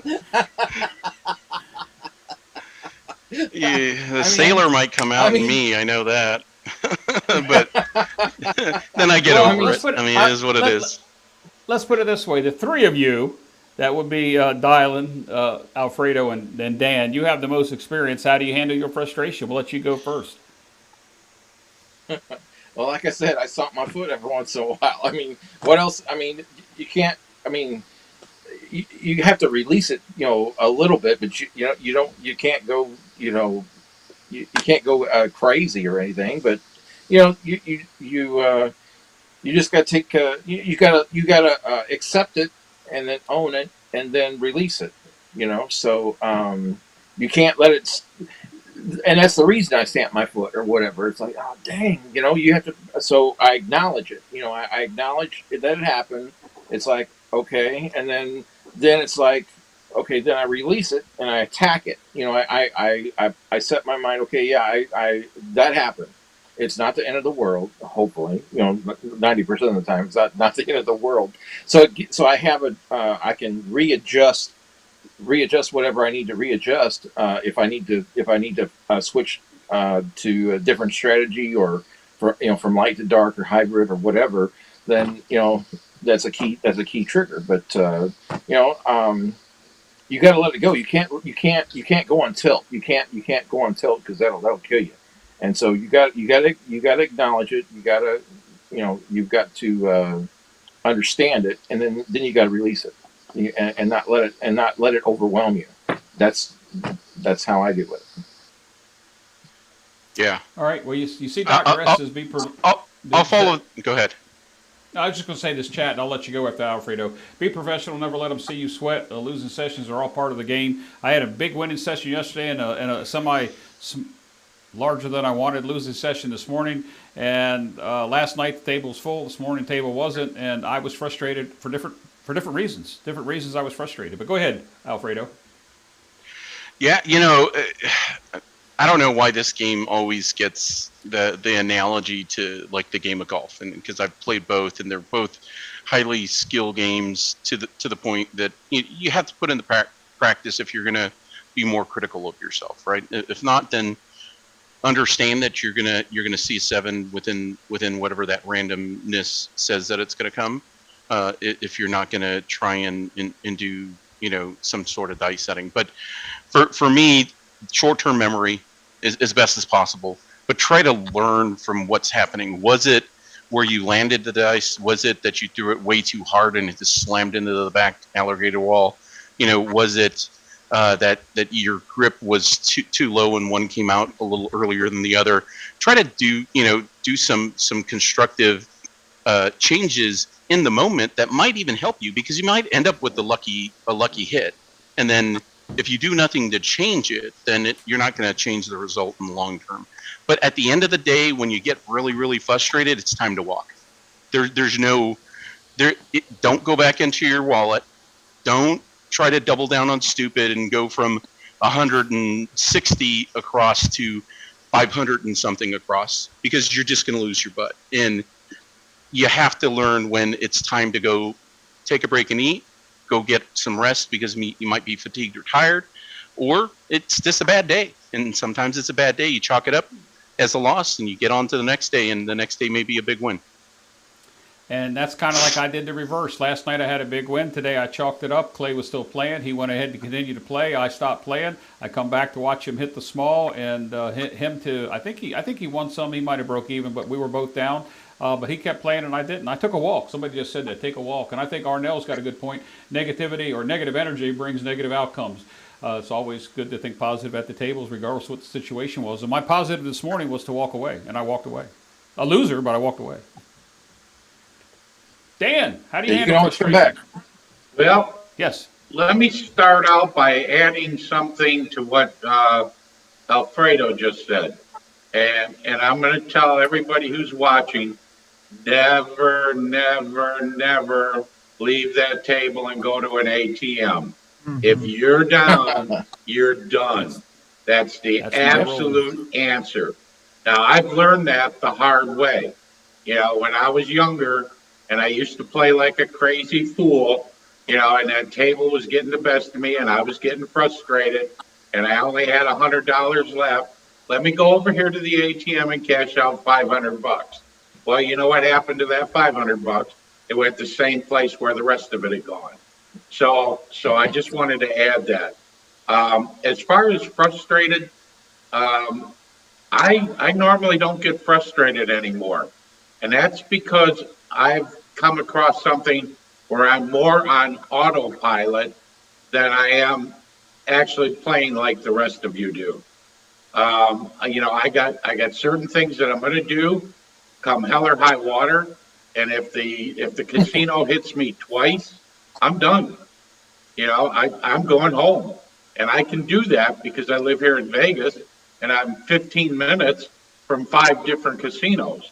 So if I lose today, big deal. I can always come back tomorrow. My limit is automatically set on how much I can lose. And if I want to go crazy, I have no limit going to the top. But I play a very, very conservative game. And Jeff, you're going to get a chance to watch me do this, come October. But as far as frustration, you got to walk away. I mean, that's the only thing I can tell you is if you're frustrated, leave. It's not your day. All right. No, I'll just add on to I seen him do that. That's all. Dan did walk away. Then I'm done. Yep. And Dan is only 3 weeks away.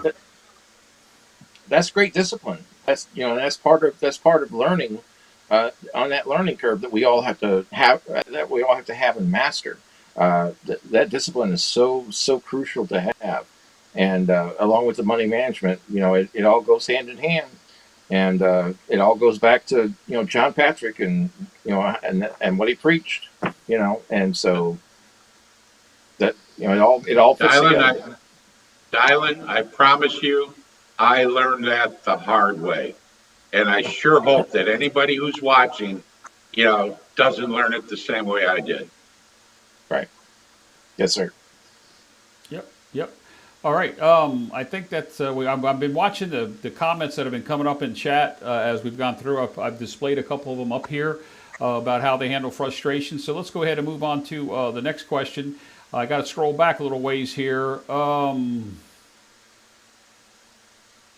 We'll go all the way back to the beginning, and I don't know that Greg is still here because I haven't seen him in the chat, but we'll go ahead and go back to an hour ago question from Greg. We're going to change gears here just a little bit. Let's put this question up here. To the entire panel, what specific play do you play when on a hot table just can't be found? So if you can't find a hot table, I guess he's asking what is your go-to strategy. Let's go with Dylan first. Well, I'll do a $30 don't pass, and I'll do a double of and do a lay 9. That's my immediately go to, and that way my don't pass is normally protected. With that lay 9, I double whatever I go in increments of 30. So it'll be the don't pass will be 30, 60, or 90. Okay. And then whatever that amount is, I'm doubling that on the lay 9, and then you got your come out, okay. And so as soon as a point is established, God forbid it be a 9, but whenever the point's established, then I take that lay 9 down. I take that lay 9 down, and then I can take, depending on what the point is. If it's a 4 or a 10, then I can do extra odds, or I can just stand there, and be and just be happy with the don't, knowing that I've got the odds in my favor.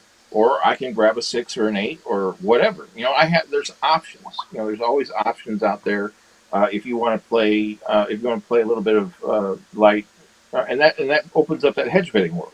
And there's nothing wrong with that. But if you want to stay dark, you can go through the DC.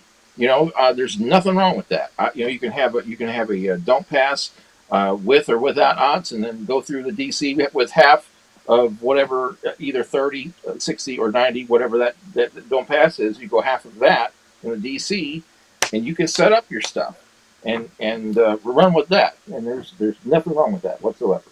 So those are some. Before I pass this question on to the others, there's a semi-question. Scott's still here.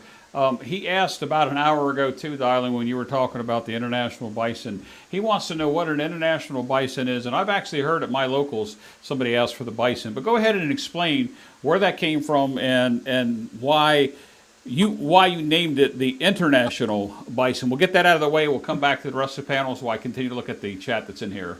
Let me put this up here. Well, I came up with it because it's a combination of two bets, okay, combined. It is a buffalo plus a world bet that are combined. But when you use the international bison, you're using the horns and the hard ways and the sevens, okay. And so, but instead of just using any sevens, you're using hopping bets on the sevens. And so it changes it, it tweaks it a little bit, but everything still works out in your favor. So it's basically two bets combined, and because I call it the international bison is because of the world bet, and the buffalo I changed it to bison.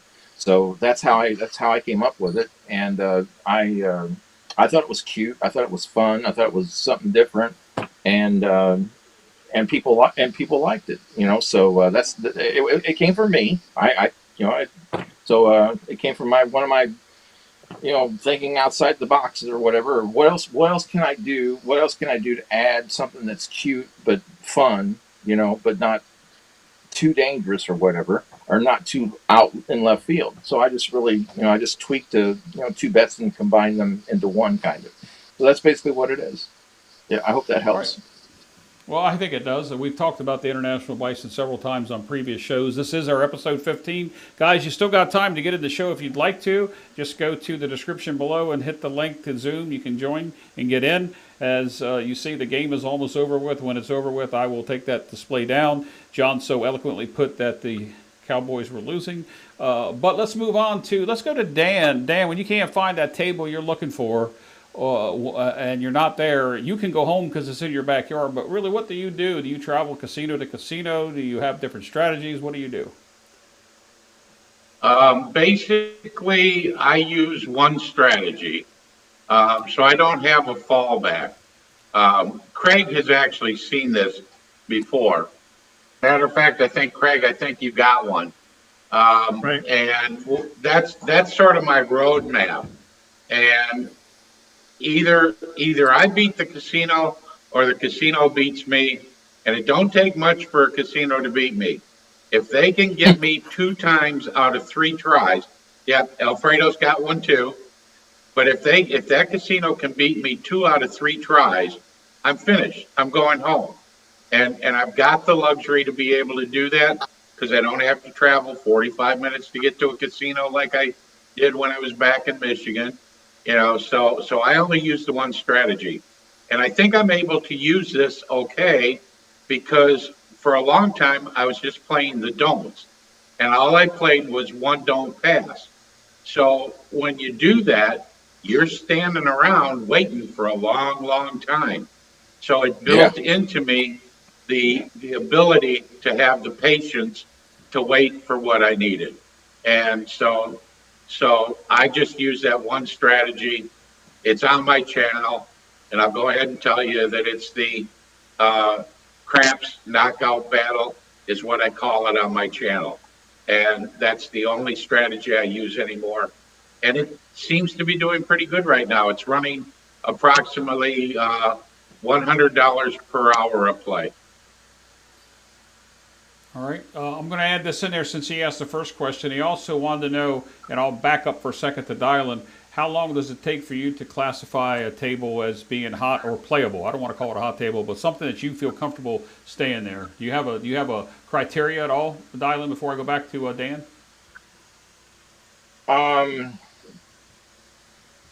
No, I don't really have a criteria. I mean, I'll put feelers out there, and if I'm watching for trends.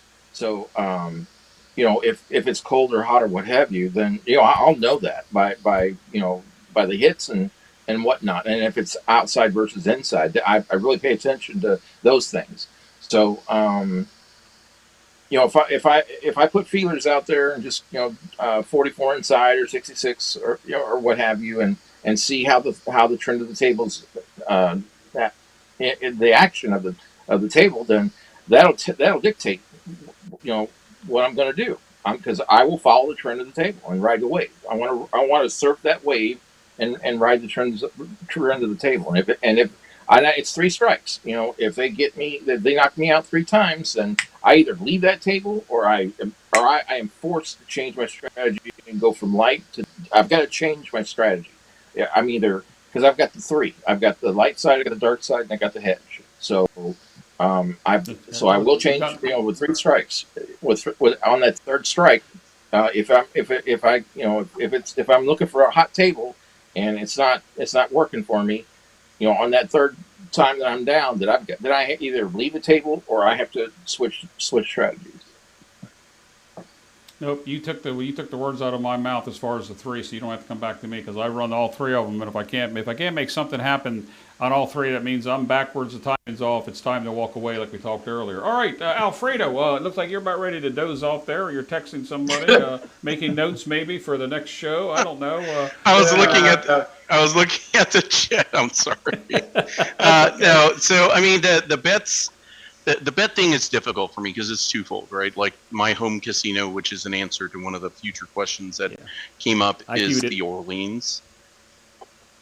And the Orleans for me is it. There's a bunch of wines there, and so they don't take kindly to the don't. So I don't typically play the don't there. And so if I want to play something that is more less leverage, I'll play the pass line with single odds and 1 number, or 2 numbers, no pass line. And if it's meant to be, the number will hit, and then I'll spread out. If it's not, then I won't. If I'm at a different casino where I'm not with my normal folks that I play with that are Hawaiians, and in a little bit more just being respectful from that end, I'll play two DCs flat, or I'll lay a 4 and 1 DC, and that's it. Especially if it's a cool table. So I'm not going to stick around and lose a bunch of money. And typically that allows me to stay and actually make money by the time it gets around to me. Sometimes even more than I make when I'm throwing. All right. Well, while you still have the floor, let me put this up here because Leon's come back with a follow-up to that one. Is how many rolls is a hot shooter? Go ahead, Alfredo. You have the floor. A hot shooter? If someone can get, I'd say anything double digits twice in a row. That to me means that they're in some sort of sync.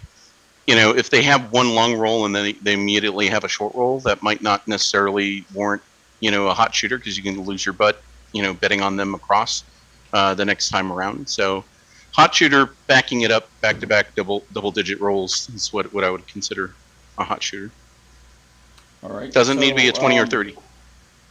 I'm going to go to Craig next because he's a new player. We'll see what he has to say to all those questions. And real quick, I want to say to JR, you may be a little bit behind on the video, Jay. You may want to fast forward or move forward because we talked about that topic a little while ago, but I appreciate your comment. He's going back to the finesse of live shows and stuff. Real quick, I'm going to give him credit here. I can see editing for art, but not for the finesse of live performances. I appreciate that, JR. That means a lot because, I don't have any finesse. I just babble on like I'm doing right now. All right, Craig, what do you think for those previous questions? And don't ask me to repeat them because I've already cleared the queue. Well, I can tell you that I haven't been to enough casinos to warrant giving a very experienced answer, but I have gone to a casino and played a few light side strategies that definitely bit me, and I just it was usually something of like a 110 inside or a 220 inside, trying to go for 3 hits and down. And if it didn't work, if I got bit, I would immediately go to a simple 6 and 8 strategy with a don't pass. So, I think Dylan had said he has a light side, dark side, and a hedge strategy every time he goes. I want to get to that point, that level. I'm starting to develop somewhat some kind of dark side that I'd like to play at a casino. I already have, probably a handful of light sides I could play. Just need bigger bankroll for them. And then hybrids is something I'm really interested in. And we've talked about it, Jeff. And some of my most recent videos, even the movie ones, have mostly been hybrid in nature. So you're not winning a lot or you're not losing a lot. But, I have tried the video I did that I dubbed the other shooters, where I did the back wall. I have done that before because I was at a table and the way it was trending was there were a lot of PSOs as well as a lot of, there was one player who was to my, I was stick left 1 and they were stick left 2 and they threw 3 consecutive come out 7s. So, that one was a very good one to play for that, to have it. And that's like the kind of luck that you get when you're trying to do a light side and you're hoping that somebody's able to hit, 3 inside numbers in a row. Same thing. So if I'm doing this lay the back wall and I'm doing the pass line and somebody has 3 come out 7s, that's the same kind of thing. So I have tried before something that's a little heavier or more aggressive, and if it doesn't go well, I'll go right back down to the 6 and 8. It's just a tried and true simple strategy. But when I go to back down to a simple 6 and 8, I'll do it with a don't pass, not a pass line, just in case. Well, go ahead. I was just going to add, I think, unless you're going to get to it, Arnell had asked everybody, yes, I was. What are their That's local my next casinos? question. So, Okay. Alfredo answered his, but go ahead. What is your local casino? So, as I've told some people, I'm only 3 hours north of you, Jeff, and about a little less than 2 hours south of Dice Degen. So, Hollywood Casino is the closest one to the house. It's only 20 20, 25 minutes away, north of me in Bel Air. I've also played Maryland Live, but I like playing Maryland Live because it's a very short ride to the airport. And since my son is in Vegas, uh, whether we're going to Vegas or he's coming home, I'm often at the airport. So that one's only 13 minutes from the airport. I do not play Horseshoe by preference because I don't feel like going into the city. I used to work in the city for 20 years, and I'm kind of done working in the city. I like working from home. But I'm happy to meet up with Jeff. You had mentioned Delaware Park as a place to try out. So I'm willing to go to even Atlantic City if we could get some people to go for maybe a day trip or something. So. Nope. What I was going to premise the rest of that question from Arnell was that you guys know what I play. I'm a hybrid player by traits when I first walk up to the casino, and then I play how I feel like I need to play. And last night we had 3 really good rolls out of probably. See, we had a full table. We were there 3.5 hours. We had 3 good shooters, and both Clay and I made a decent amount of money, and both of us scale our bets back on other people. And you've heard me say in my videos here lately that I'm losing on other people, not losing on myself. So I've scaled my strategies to that. To people that ask where I play, I'm actually in the Mid-Atlantic area, and I do play from Maryland on the East Coast into where, like Craig said, I'll go to Maryland Live more for the poker than the craps because they're $50 and $25 tables at Maryland Live. But I'm any of the 3 casinos in Delaware. We can go to Parks in Philly, Philly Live, a couple others in Philly, and then Atlantic City. So those are my home casinos. But if I play in my backyard 25 minutes away, I have on the east coast of Maryland, you can look it up. There's a casino there. It's owned by Churchill Downs in that group. Alfredo, you said yours was Orleans. Dr. Dan, you travel different days, different places. Real quick, 30 seconds, tell us where you go. Typically, you'll find me either at the Orleans, the Golden Nugget, or out at Santa Fe or Red Rock. Okay. Dylan, I know you're in St. Louis. There's a couple there, but what's your favorite? My go-to is the Casino Queen in St. Louis, or in East St. Louis. It's on the Illinois side, but it's right next to the. I mean, it's right apart, just across from the Arch. So that's my go-to. Okay. That's my home. All right, let's move on to another question here. I'm going back, and there's a question queued up for you, Craig. So hold on to your thoughts for that. Let me see what this one. This goes back a while ago, while we were talking about the community. Any strat to overcome the Oklahoma anti-scam edge, and I know what he's talking about there. Fortunately, on the East Coast, we don't have that. I believe John answered it in the chat that they have it up in Seattle. Is everybody aware of what that Oklahoma ante is? And if so, what kind of strategy do you play for that? I don't have one because we don't do it on the East Coast, and I don't know, maybe Dan, you can answer if they do it in Vegas, but there are some places that are making you play every hand, some type of form of bet for an ante, like in poker. Anybody? I don't think that I've ever seen any casino that says you have to play every hand. Now, some of them, if you are not in action on the shooter right before you, yes, they won't let you shoot. Yeah, but as far as having to be playing every single player, no, they don't. I've not run into a casino here that made that mandatory.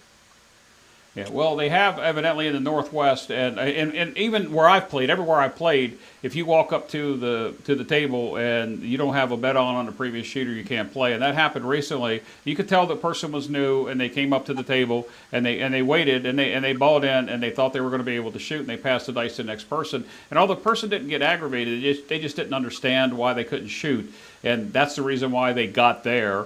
And they cashed their chips out and left, which was okay. But I don't know about the Oklahoma ante, if you will call it that. I know that John answered that a while back. But in any event, anybody else on the Friday, call? Jeff? Yeah, heard of that, yes. Yeah.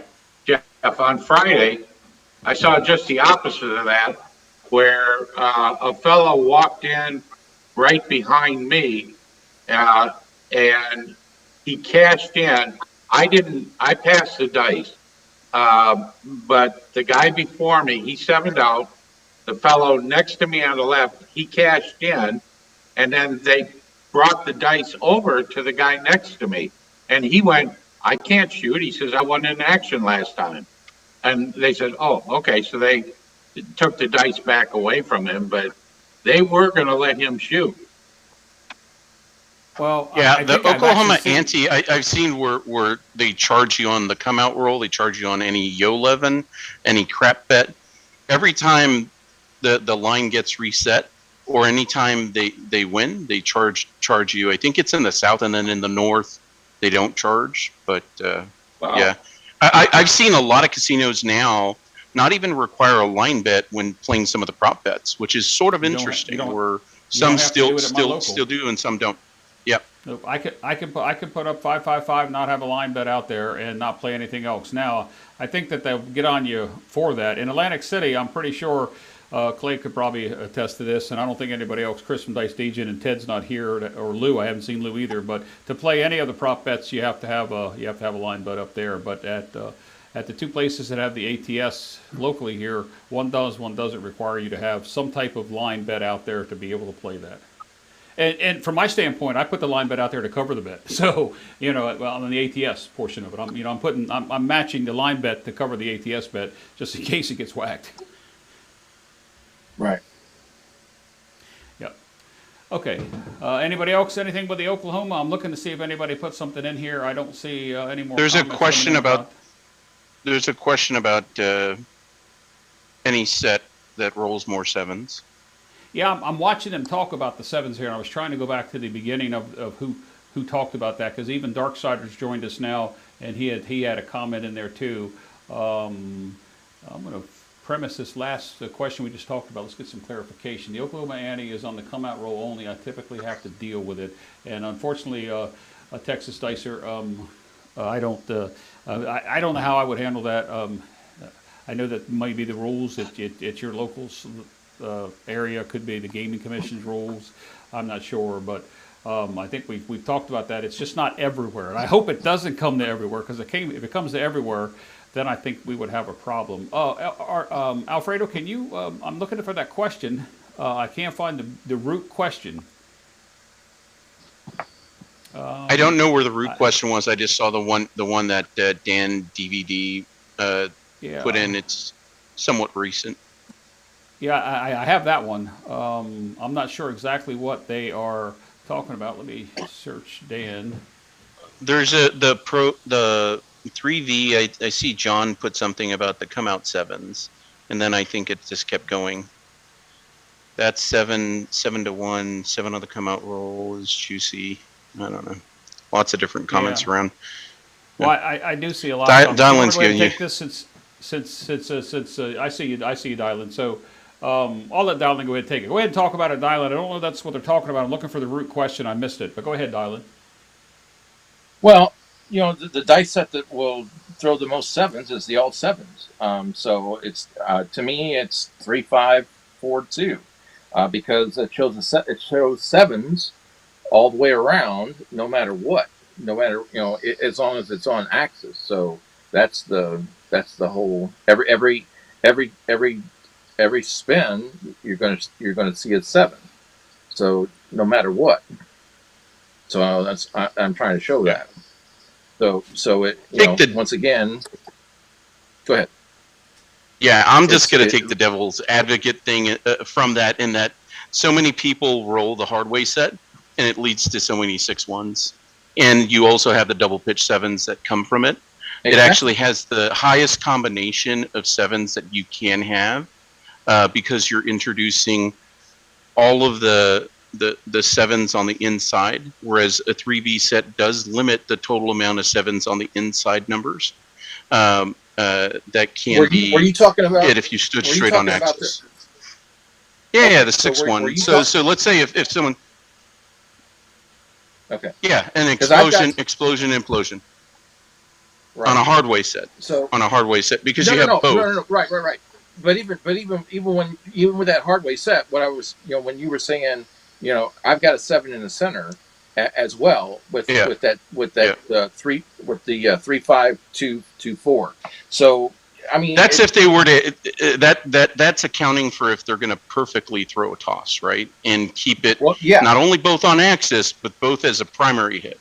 And the Lord knows yes. that I throw quite a bit and I see very few primary hits. That's why sometimes I'll have both on axis, but I'll have one implosion or I'll have one explosion, and I'll go away from that simply because I can go to the hard way set because if I'm seeing primary hits, then I want to go to I want to go there because I want to see hard ways. But if I don't see a lot of hard ways, why go with hard way set? Because it's not going to work out. Although today I worked the hard way set and it worked out quite well. So it depends. I don't think there's a clear answer to that.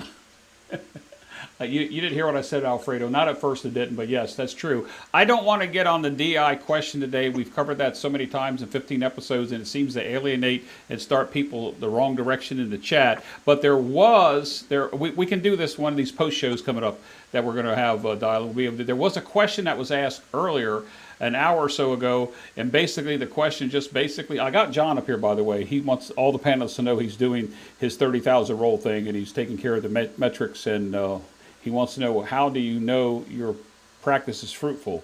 That's a question that he's asking. But in addition to that, Dustin One about an hour ago did ask a question, DIers or not, and I think we all probably have our own opinion on that, and I don't want to get off keel on the topic. Some of us believe in it, some of us don't believe in it, and the ones that do and don't believe in it, we have our separate reasons. I can tell you that in my journey over the past 3.5 years of becoming more serious about the game, I find myself being a rhythm roller, and I'm more comfortable setting the dice and throwing it.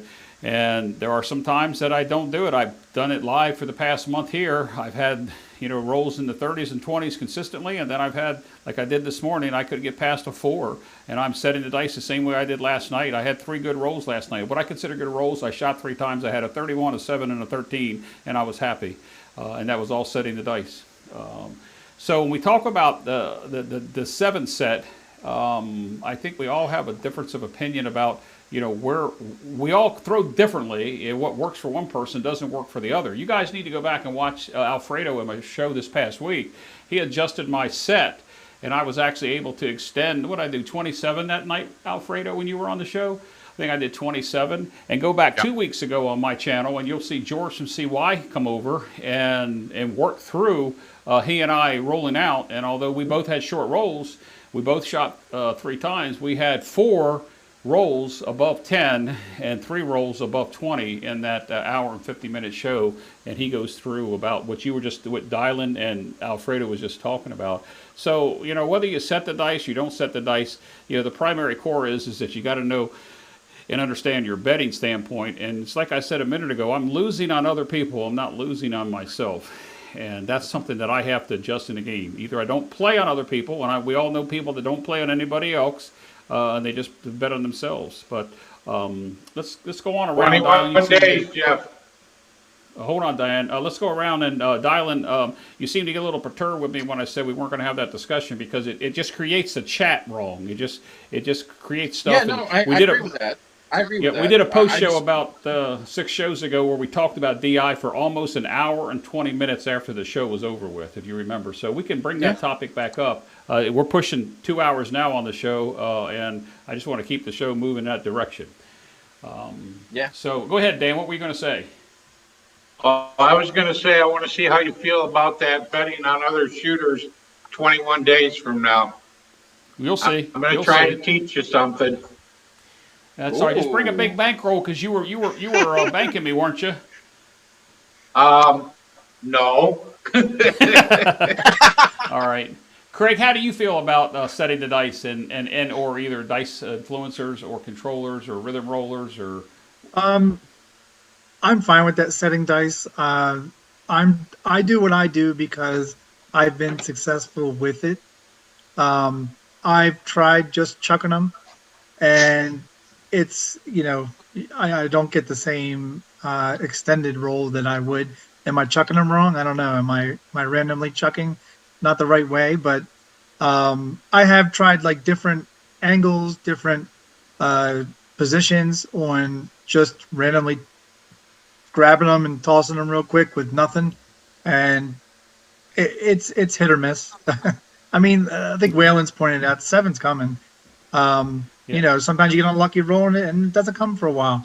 Setting the dice, it makes me feel more comfortable because I've had success with it. And again, I'm looking for those 2 to 3 rolls.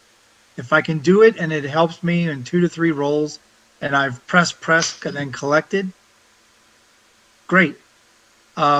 Because I might think to myself, okay, well, the next time it might be 1 roll and that's the 7, or I might PSO. But if I can do it a couple of times or the majority of the rounds around the table, I know I'm going to come out with my win goal because of the way I'm betting.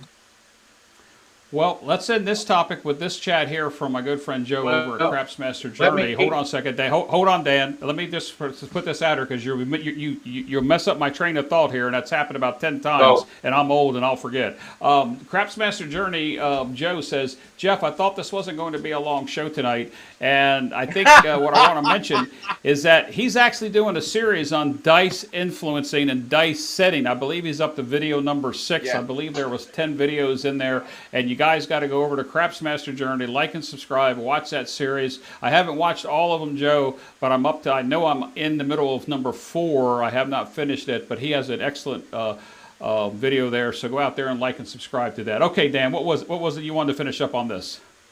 Well, let me give the people who don't believe in dice influence a good argument. We all know that the casinos have seen millions and millions of rolls, and if dice influence was a real thing, then when we stepped up to the craps table, what they would do is say, pick out 2 dice, put them in this Yahtzee cup, and throw them down the table. If they thought that it could be done, they would do something to change it, other than the little diamonds that are in the back, on the back wall. So if you ever get to a casino and they say, put your 2 dice in the Yahtzee cup, you'll know dice influence is right. Well, I would tend to agree with everything you say, but I can take my and actually we saw it the other day. 63 rolls, my dice throwing. Now, granted, I didn't get both dice to the back wall every time. So out of 63 rolls, 52 of those times, my dice hit the back wall and never hit the diamonds. Never hit them. They just slid right up against the back, and that qualifies hitting the back wall, at least according to one of my local pit bosses it does. So, yeah, I don't get no action off the diamonds. My dice will not hit the diamonds. If you see my dice hit the diamonds, it's because I did something wrong. That'll be one of your... Oh no, bad roll. Well, my bad roll was because it came out of my hand wrong. You and I have talked about that. It's not because of the outcome of the dice, it's because my mechanics were off. And then that's when it will hit the back wall. Yes. But in any event, Alfredo, you were shaking your head. I'll give you the last word, and we'll move on to the next and probably the last question. So what was the question here? Well, about the dice influencing and how serious it is. You looked like you had this disbelief in what Dan said about the Yahtzee Cup. No. So here's the thing, right? Like, if dice influencing wasn't real, would a casino change their felt when they just changed it a month before? Right? And many of you have been to casinos that have done that. They did that because they were getting hit hard, right? And the bounce was fair enough to where it was allowing some people to take advantage of it, and they wouldn't change the dice as frequently either, right? On every shift, because they want the sharp edges to catch the felt and make it go random, make it spin more, right? Yeah. So I'll just leave it at, to each person their own thing, right? I'm not trying to push dice influence on anyone. If you want to come learn a little bit more about it, I'll help teach you some of the different things that I've learned along the way, and it works for me because I put a lot of practice in. That's all. And some days it doesn't work, and I know to walk away. Yeah, and I would agree that my extensions of not hitting a red or a 7 is better, and I think I'm going to answer this, and I hope I don't upset Dr. S when I say this. It has nothing to do with calling your number and having it hit. That dice influence has nothing whatsoever to do with setting the dice. I'm going to roll a 6. It has nothing to do with that. It has everything to do with extending you hitting the red. And I'm using a set, and I'm using something mechanically wise to try to increase my probability and my chances to exceed that. And if I do that consecutive 3 times within a roll, I'm in the 20s. If I don't, then I'm 7 out. So it has nothing to do with I'm going to throw a 6, I'm going to throw a 5, I'm going to throw a 4, I'm going to whatever. It has nothing to do with that, and I don't mean to offend you. It's not number seeking like I think what was it that show on A&E or whatever it was that was out there. Dominator. He even said later his thing wasn't that he was trying. Oh, I'm going to throw a 6, right? Like that wasn't what was meant. It was taken out of context, but I think it's out there, and everyone thinks that that's what dice influencing is. It's just trying to avoid deception. Yes, that's what it's all about. It has nothing to do with being able to call your numbers. If somebody could do that, I'd like to see that. I don't even believe in that, Dr. S. I don't believe somebody can say I'm going to roll 4, 5, 6, 7. I'm sorry, 4, 5, 6, 8, 9, 10 in a row just to prove it to you. I don't think that's possible. I'm sure somebody could, and somebody probably has, but I would be very skeptical. I like what Bones Jones just put up here. Dice cups were once commonplace. Cheaters used the cups in conjunction with the old blanket roll. See, we did have a cup out there, Dan. Here's my joke towards you, Dan. I would have figured you were around back in those days when they had that cup out there. Okay, come on, guys, give it a laugh. Come on. Sarcasm, Dan, just sarcasm. That's it. That's all there is. Let's see. We have another question here that we can finish up. We've talked about this. I want to backtrack to that. I have not read this entire question. Let's go ahead and put this one up here. I have to change it so that I can read it. You love the game of craps and you love to throw the dice. Do you throw with the opposite arm and your primary throwing arm or hand is injured? I have never had that happen. What's your fishing for yos? I believe that says fishing for yos. I have never had my hand like that. And when I did have a broken hand, I passed the dice because I couldn't throw. That was just me. So anybody else? Do you practice with both hands? My answer is no. Yeah. I'll shoot stick right with my right hand. I shoot stick left with my right hand. No, I've been practicing both. I throw stick right 1 with my right and stick left 1 or 2 with my left. Okay. All right. Dan? I only throw with my right hand. I've tried a couple of times lefty, but it just feels so awkward for me that I don't bother. If I had anything go wrong with my right hand, arm, or wrist, I just wouldn't throw. Yeah, I'm a product of the 70s into the 80s. I was left-handed till I was in first grade, and they changed me to a right-handed person. So I rediscovered my left hand in March of this year with dice. So, and that was after watching a Howard Rock and Roller video. There you go, Alfredo. Have you? Yeah, it's an interesting thought. I saw that Arnell says that he throws with both hands, so I'm going to have to try it now. But no, I've never practiced with the other hand.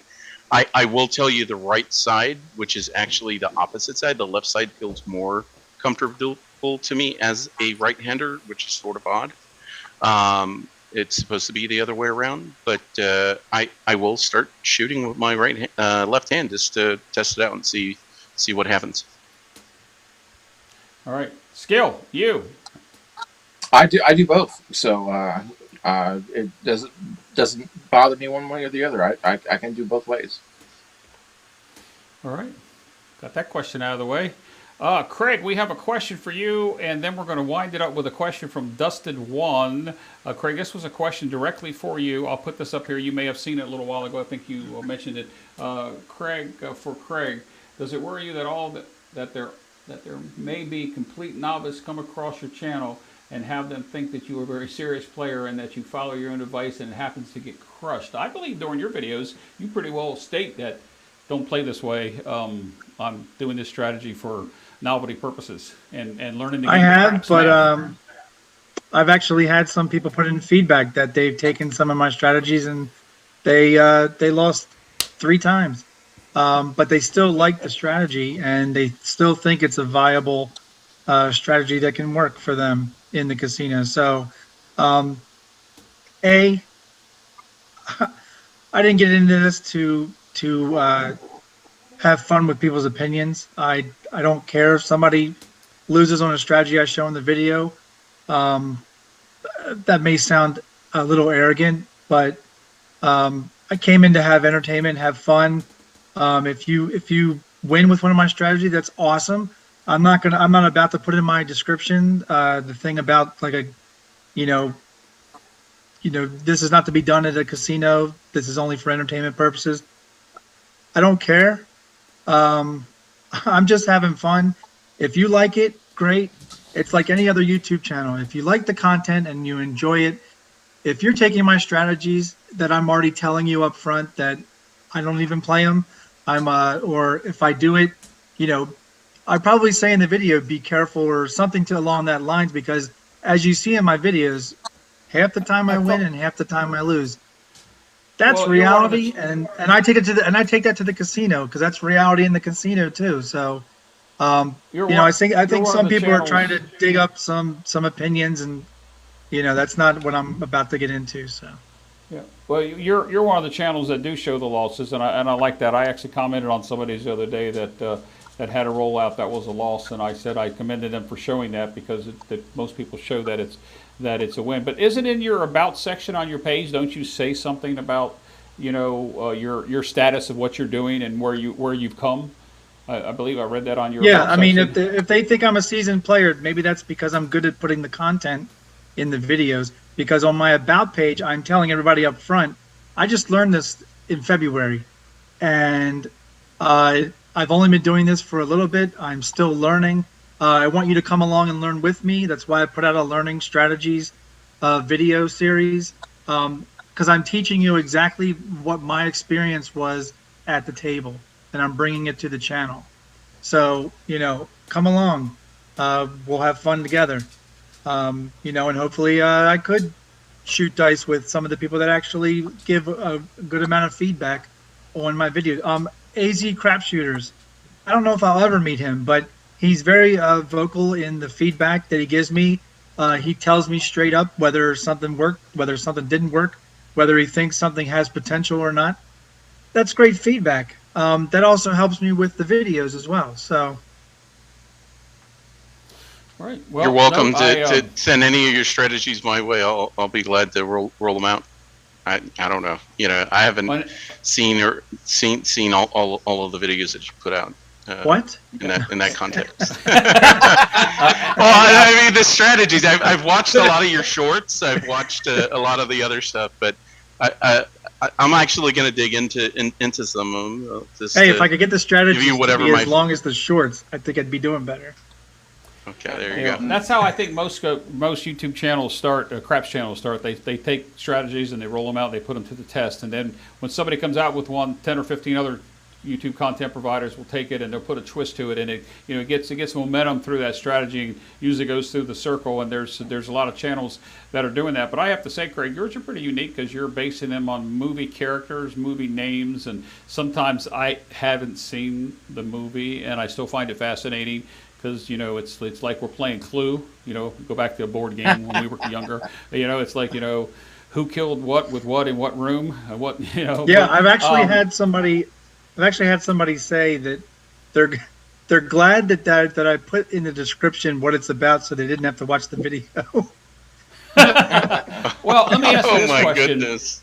And I'll ask this question because I've been accused of this, and I've never done this unless it had a foul word in it that was undermining the meaning of not the content, but of the me and what they were saying. And do you ever take down those comments when people say something to you? Or do you leave them up? I leave all my comments up. If you fussed at me or said something bad, that comment's still there in my videos. No, I mean I haven't really had anybody curse or anything like that. Wait a minute, hold on. I've had people have negative comments. I've had people say. I told Chris Dicegen this one. It's a short little story. You all know that one of my first videos was the simple 6 and 8 strategy. When which was the very first like video that I actually filmed, and somebody had commented just a couple of weeks ago. So that video has already been out like a month and a half, and he said you need to work on your presentation, and my first reaction was no shit, but I actually commented. I said, oh, First cuss word wow. of the night. I said, First cuss word. I said, oh wow. I thought I had mastered it after 3 weeks.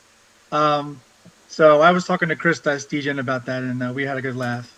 It's not enough to be on story time, but I don't know. It may qualify. but here's my qualify thing. that. If I actually start doing the live at some point, which I want to do, you're not going to see any surprises. You're going to see exactly what you see already in my videos.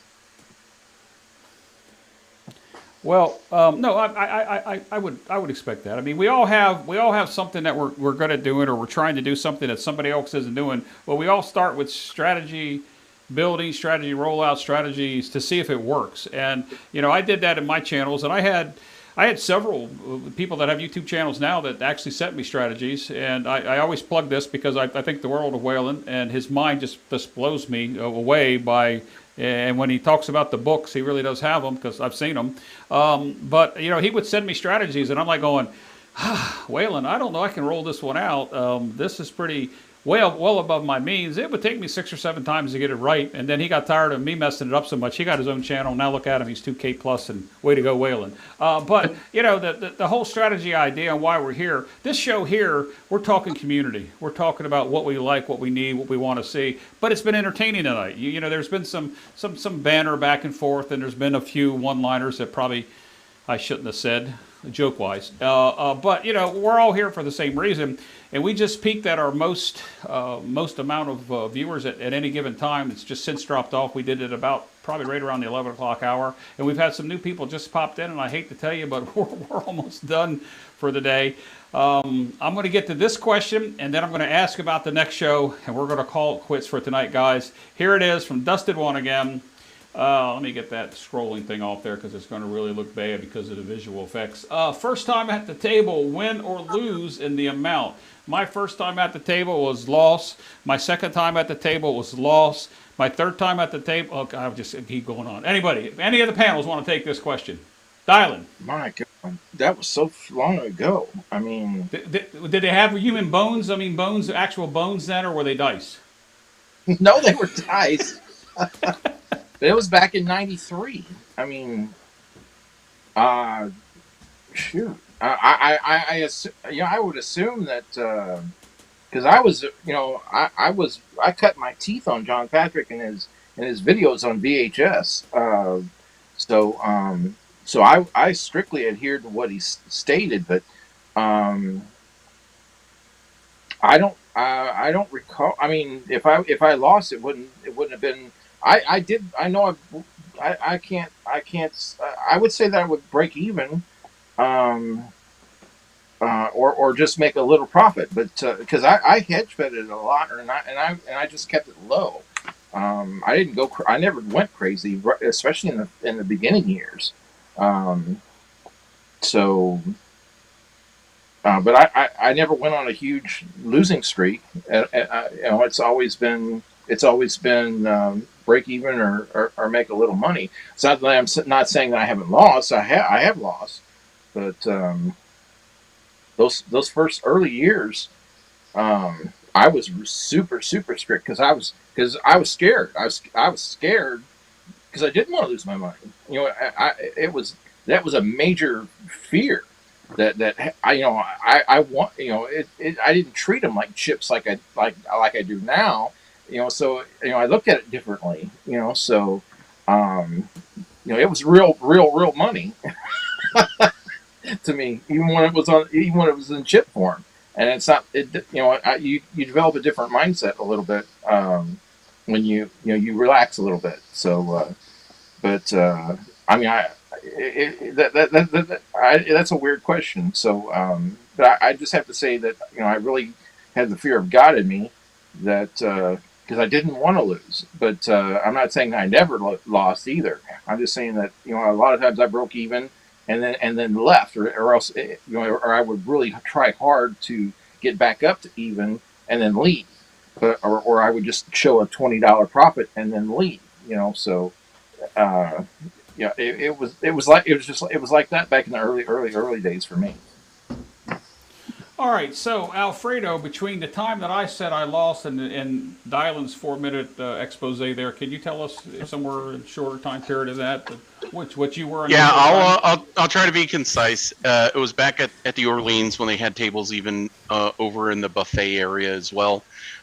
This was back when they had $2 tables, went in for 100, ended up going out for 340. So did really well, but I got into a hot table. Like the table already had a bunch of red and green in it, and it was a $2 table, and I got lucky. There were a couple of hot shooters that actually repeated. I had no idea what the hell I was doing. I was just chucking it down the wall, and yeah, ended up with a profit. Up Well, cool. 240. Let's go to Craig before we go to the next most experienced, oldest guy in the group here. Anyway, Craig, what was your start? You were supposed to chuckle there, I'm Dan. young. I didn't say that, but go ahead. What was your experience? As I explained on Coffee and Craps with the interview with John, the first time I played was February, $200 buy-in, played for about 2 hours and lost $80, and it was the best time I've had in a long time, and that's what got me hooked. And then the next night, $500 profit. Night after that, $600 profit. Just playing 6 and 8 and expanding. It paid for the tattoos that week. That's all I can say. But it made me a little cocky coming home, and went on a string of a little bit of losing, except for hitting Maryland Live right before I picked up my son at the airport. I went down around 10 o'clock at night, and I could only play for till 12:30 a.m. and did a $220 buy-in and came out $12.50. And then, but I can tell you right now, my local casino is holding in reserve about $800 of mine, and I'm going to go collect it as soon as possible. All right, Dan, somewhere between Craig and Alfredo. Go. Okay, it was August of 1991. It was the Union Plaza Hotel at the end of Fremont Street. A friend of mine asked me if I wanted to come play craps. I said, I don't know the game. He said, I'll show you. So we went up to the table, and he threw a whole bunch of hard ways. I made a little bit of money that night and decided I might like the game, and he talked me into going the next night. He threw a bunch of hard ways, made me convinced that dice influence is real. And ever since then, I've been playing a game and chasing the winnings. So you did say 1891, is that correct? I said 1991, Jeff. Was that by candlelight? They were playing by candlelight back then, yes. You can tell it's getting late here on the East Coast, guys, and this is going to lead me into my next question, which is really a comment, and let's get some input from the chat people as well. Look, football season's here. We took to the day, September 11th. We know what, and if you're from the United States, you know what September 11th means to us. So to all the first responders, all the military, all the doctors, nurses, anybody that has anything to do with public safety, my hat goes off to you. I was in it for 42 years, still am on the volunteer side, but I want to say September 11th, we don't want to lose sight of what we did there, and I want to make mention of that. So when I scheduled this on September 11th, it was either last week or next week, and we wanted to get 2 shows in this month, so we chose September 11th. 9 o'clock Eastern seems to be the time that's worked the most. We did a poll on it before. Most people wanted it to be Sunday. Football season's here. How important is it to you? If we started a little bit later, because it seems like right around the 10 to 11 o'clock Eastern time, we go up in viewership, because when we start at 9, it's 6 p.m. on the Pacific side, even earlier for Brian and the chickens way out in Hawaii. But what do you want to continue to do? Sunday nights, is the start time too early, too late? If you don't want to put it in here in the chat, shoot me a message. If you're on Discord, I'll take a DM, direct message for those people that don't know what Discord and direct message is, or an email at jeff@midatlanticcraps.com. If you don't have an email address, then maybe you shouldn't even be on this YouTube thing here. I'm just kidding. That's another one of my one-liners. So, look, guys, we need to figure out what we're going to do. Dylan and I would be here every week if we could. Life happens, and we want to do it twice a month at a minimum. So we're going to be back. I believe it's the 25th, September 25th, which would be coming into the last weekend in September. I, along with several other people from 3 different groups. If you want to go and look in some forums out there, there's plenty of craps forums. We're heading to Vegas, so we won't have another show till the middle of October. So the 25th, the show will happen. I just need to know if the time is going to be there for everybody. If it's football important to you, as you saw earlier, I did have the one and only game up. As we get into the season, there'll be 2 games and sometimes 4 games, depending upon what side of the country you're on and what you're watching. So September 25th, next Craps Chat. 9 o'clock is when it's going to be set. We'll entertain a time change. Any of the panelists, do you have a problem with Sundays? Do you want to see a different time, a different day? No. No, I'm good. No? Yep. All right. So Sundays typically work unless I'm traveling back from Vegas or something like that. But I've been traveling back on Mondays too, so that works. All right, guys. We're going to go ahead and get out of here. And I got on my high horse there about the September 11th, and Arnell did say something out there along with Arnell and John both. They said never forget, and John put an amen out there. We just as soon as I got to talk about the good stuff, we had something bad show up. Somebody hit that and block that if you would, guys.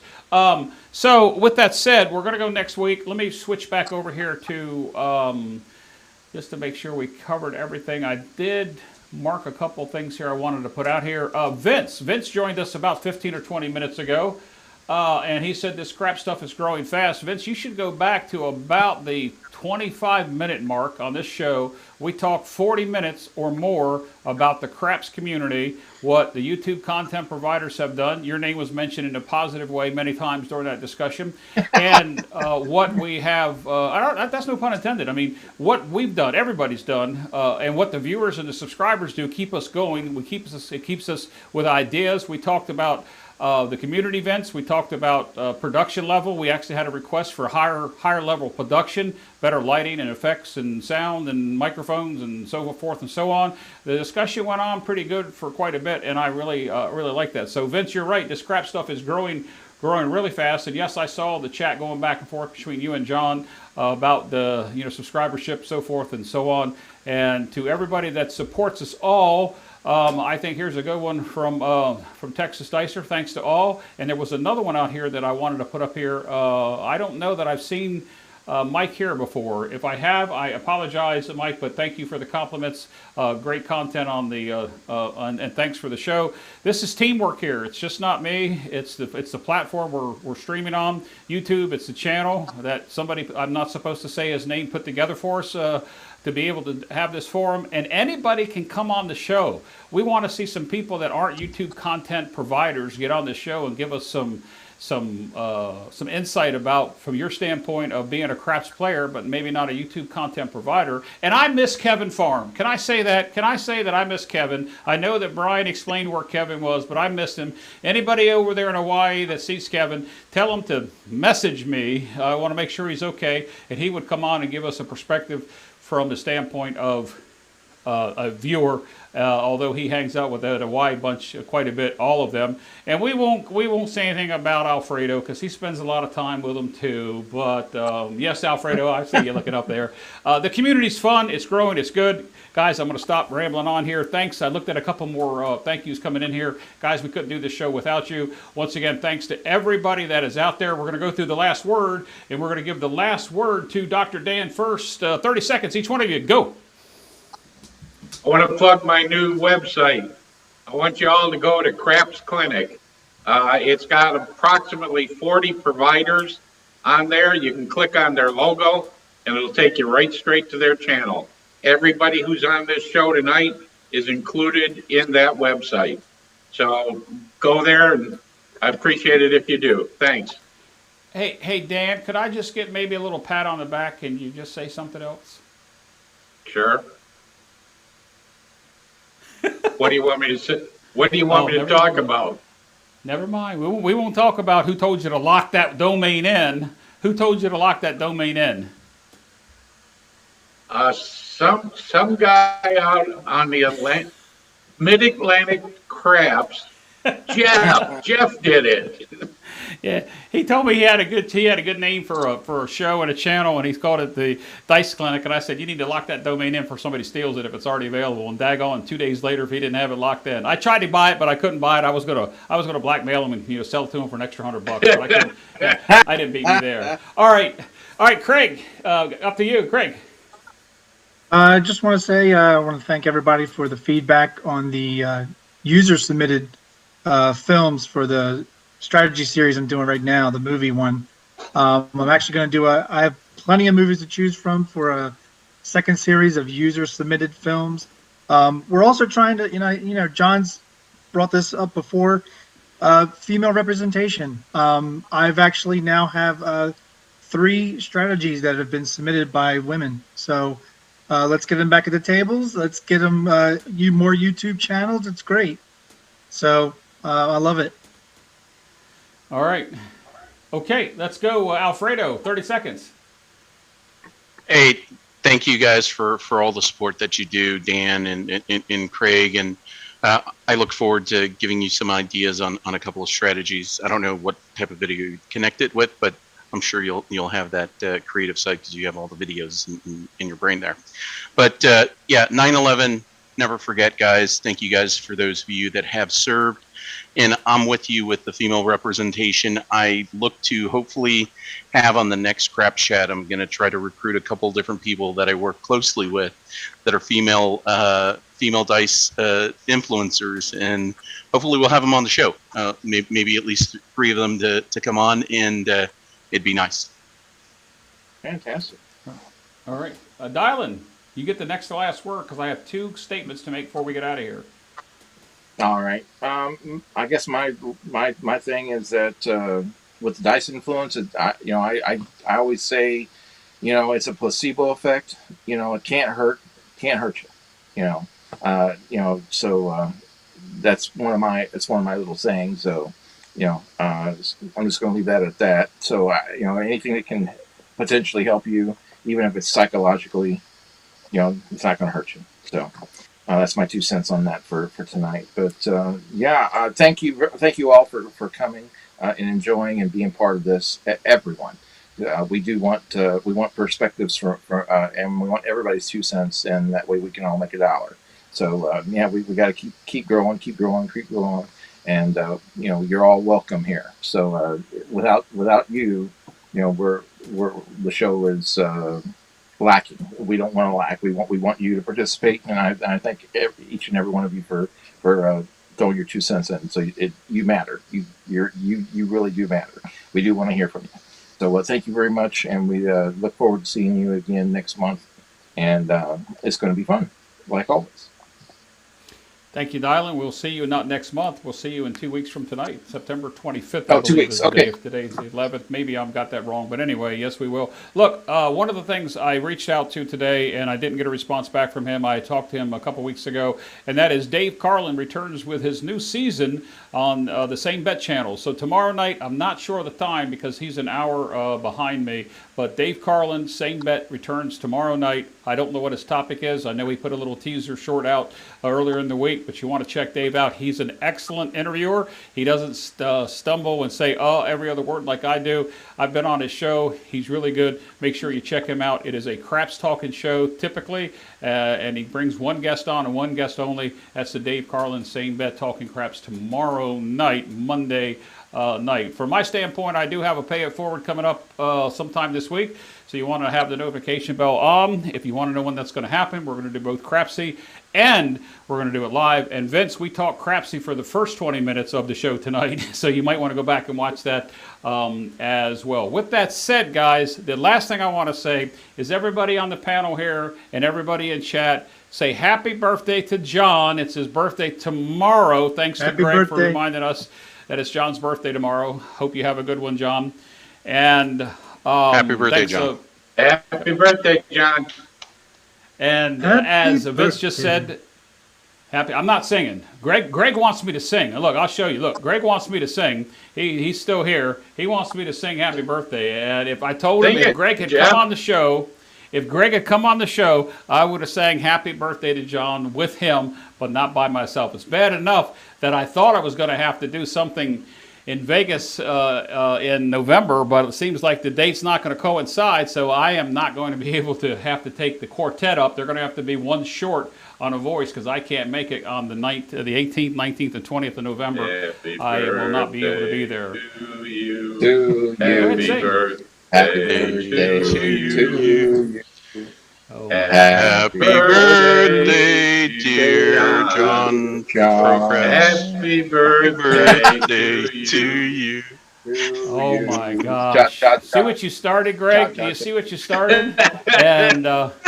And with that one, guys, look, I'm gonna put the. Oh man, I just cleared it, Greg. I just had something up here for you, and I just cleared it. He was, man, I hate that when I do that. Let me see if I can get that back up here. Here it is. My typical outro. Greg was trying to prime me for it.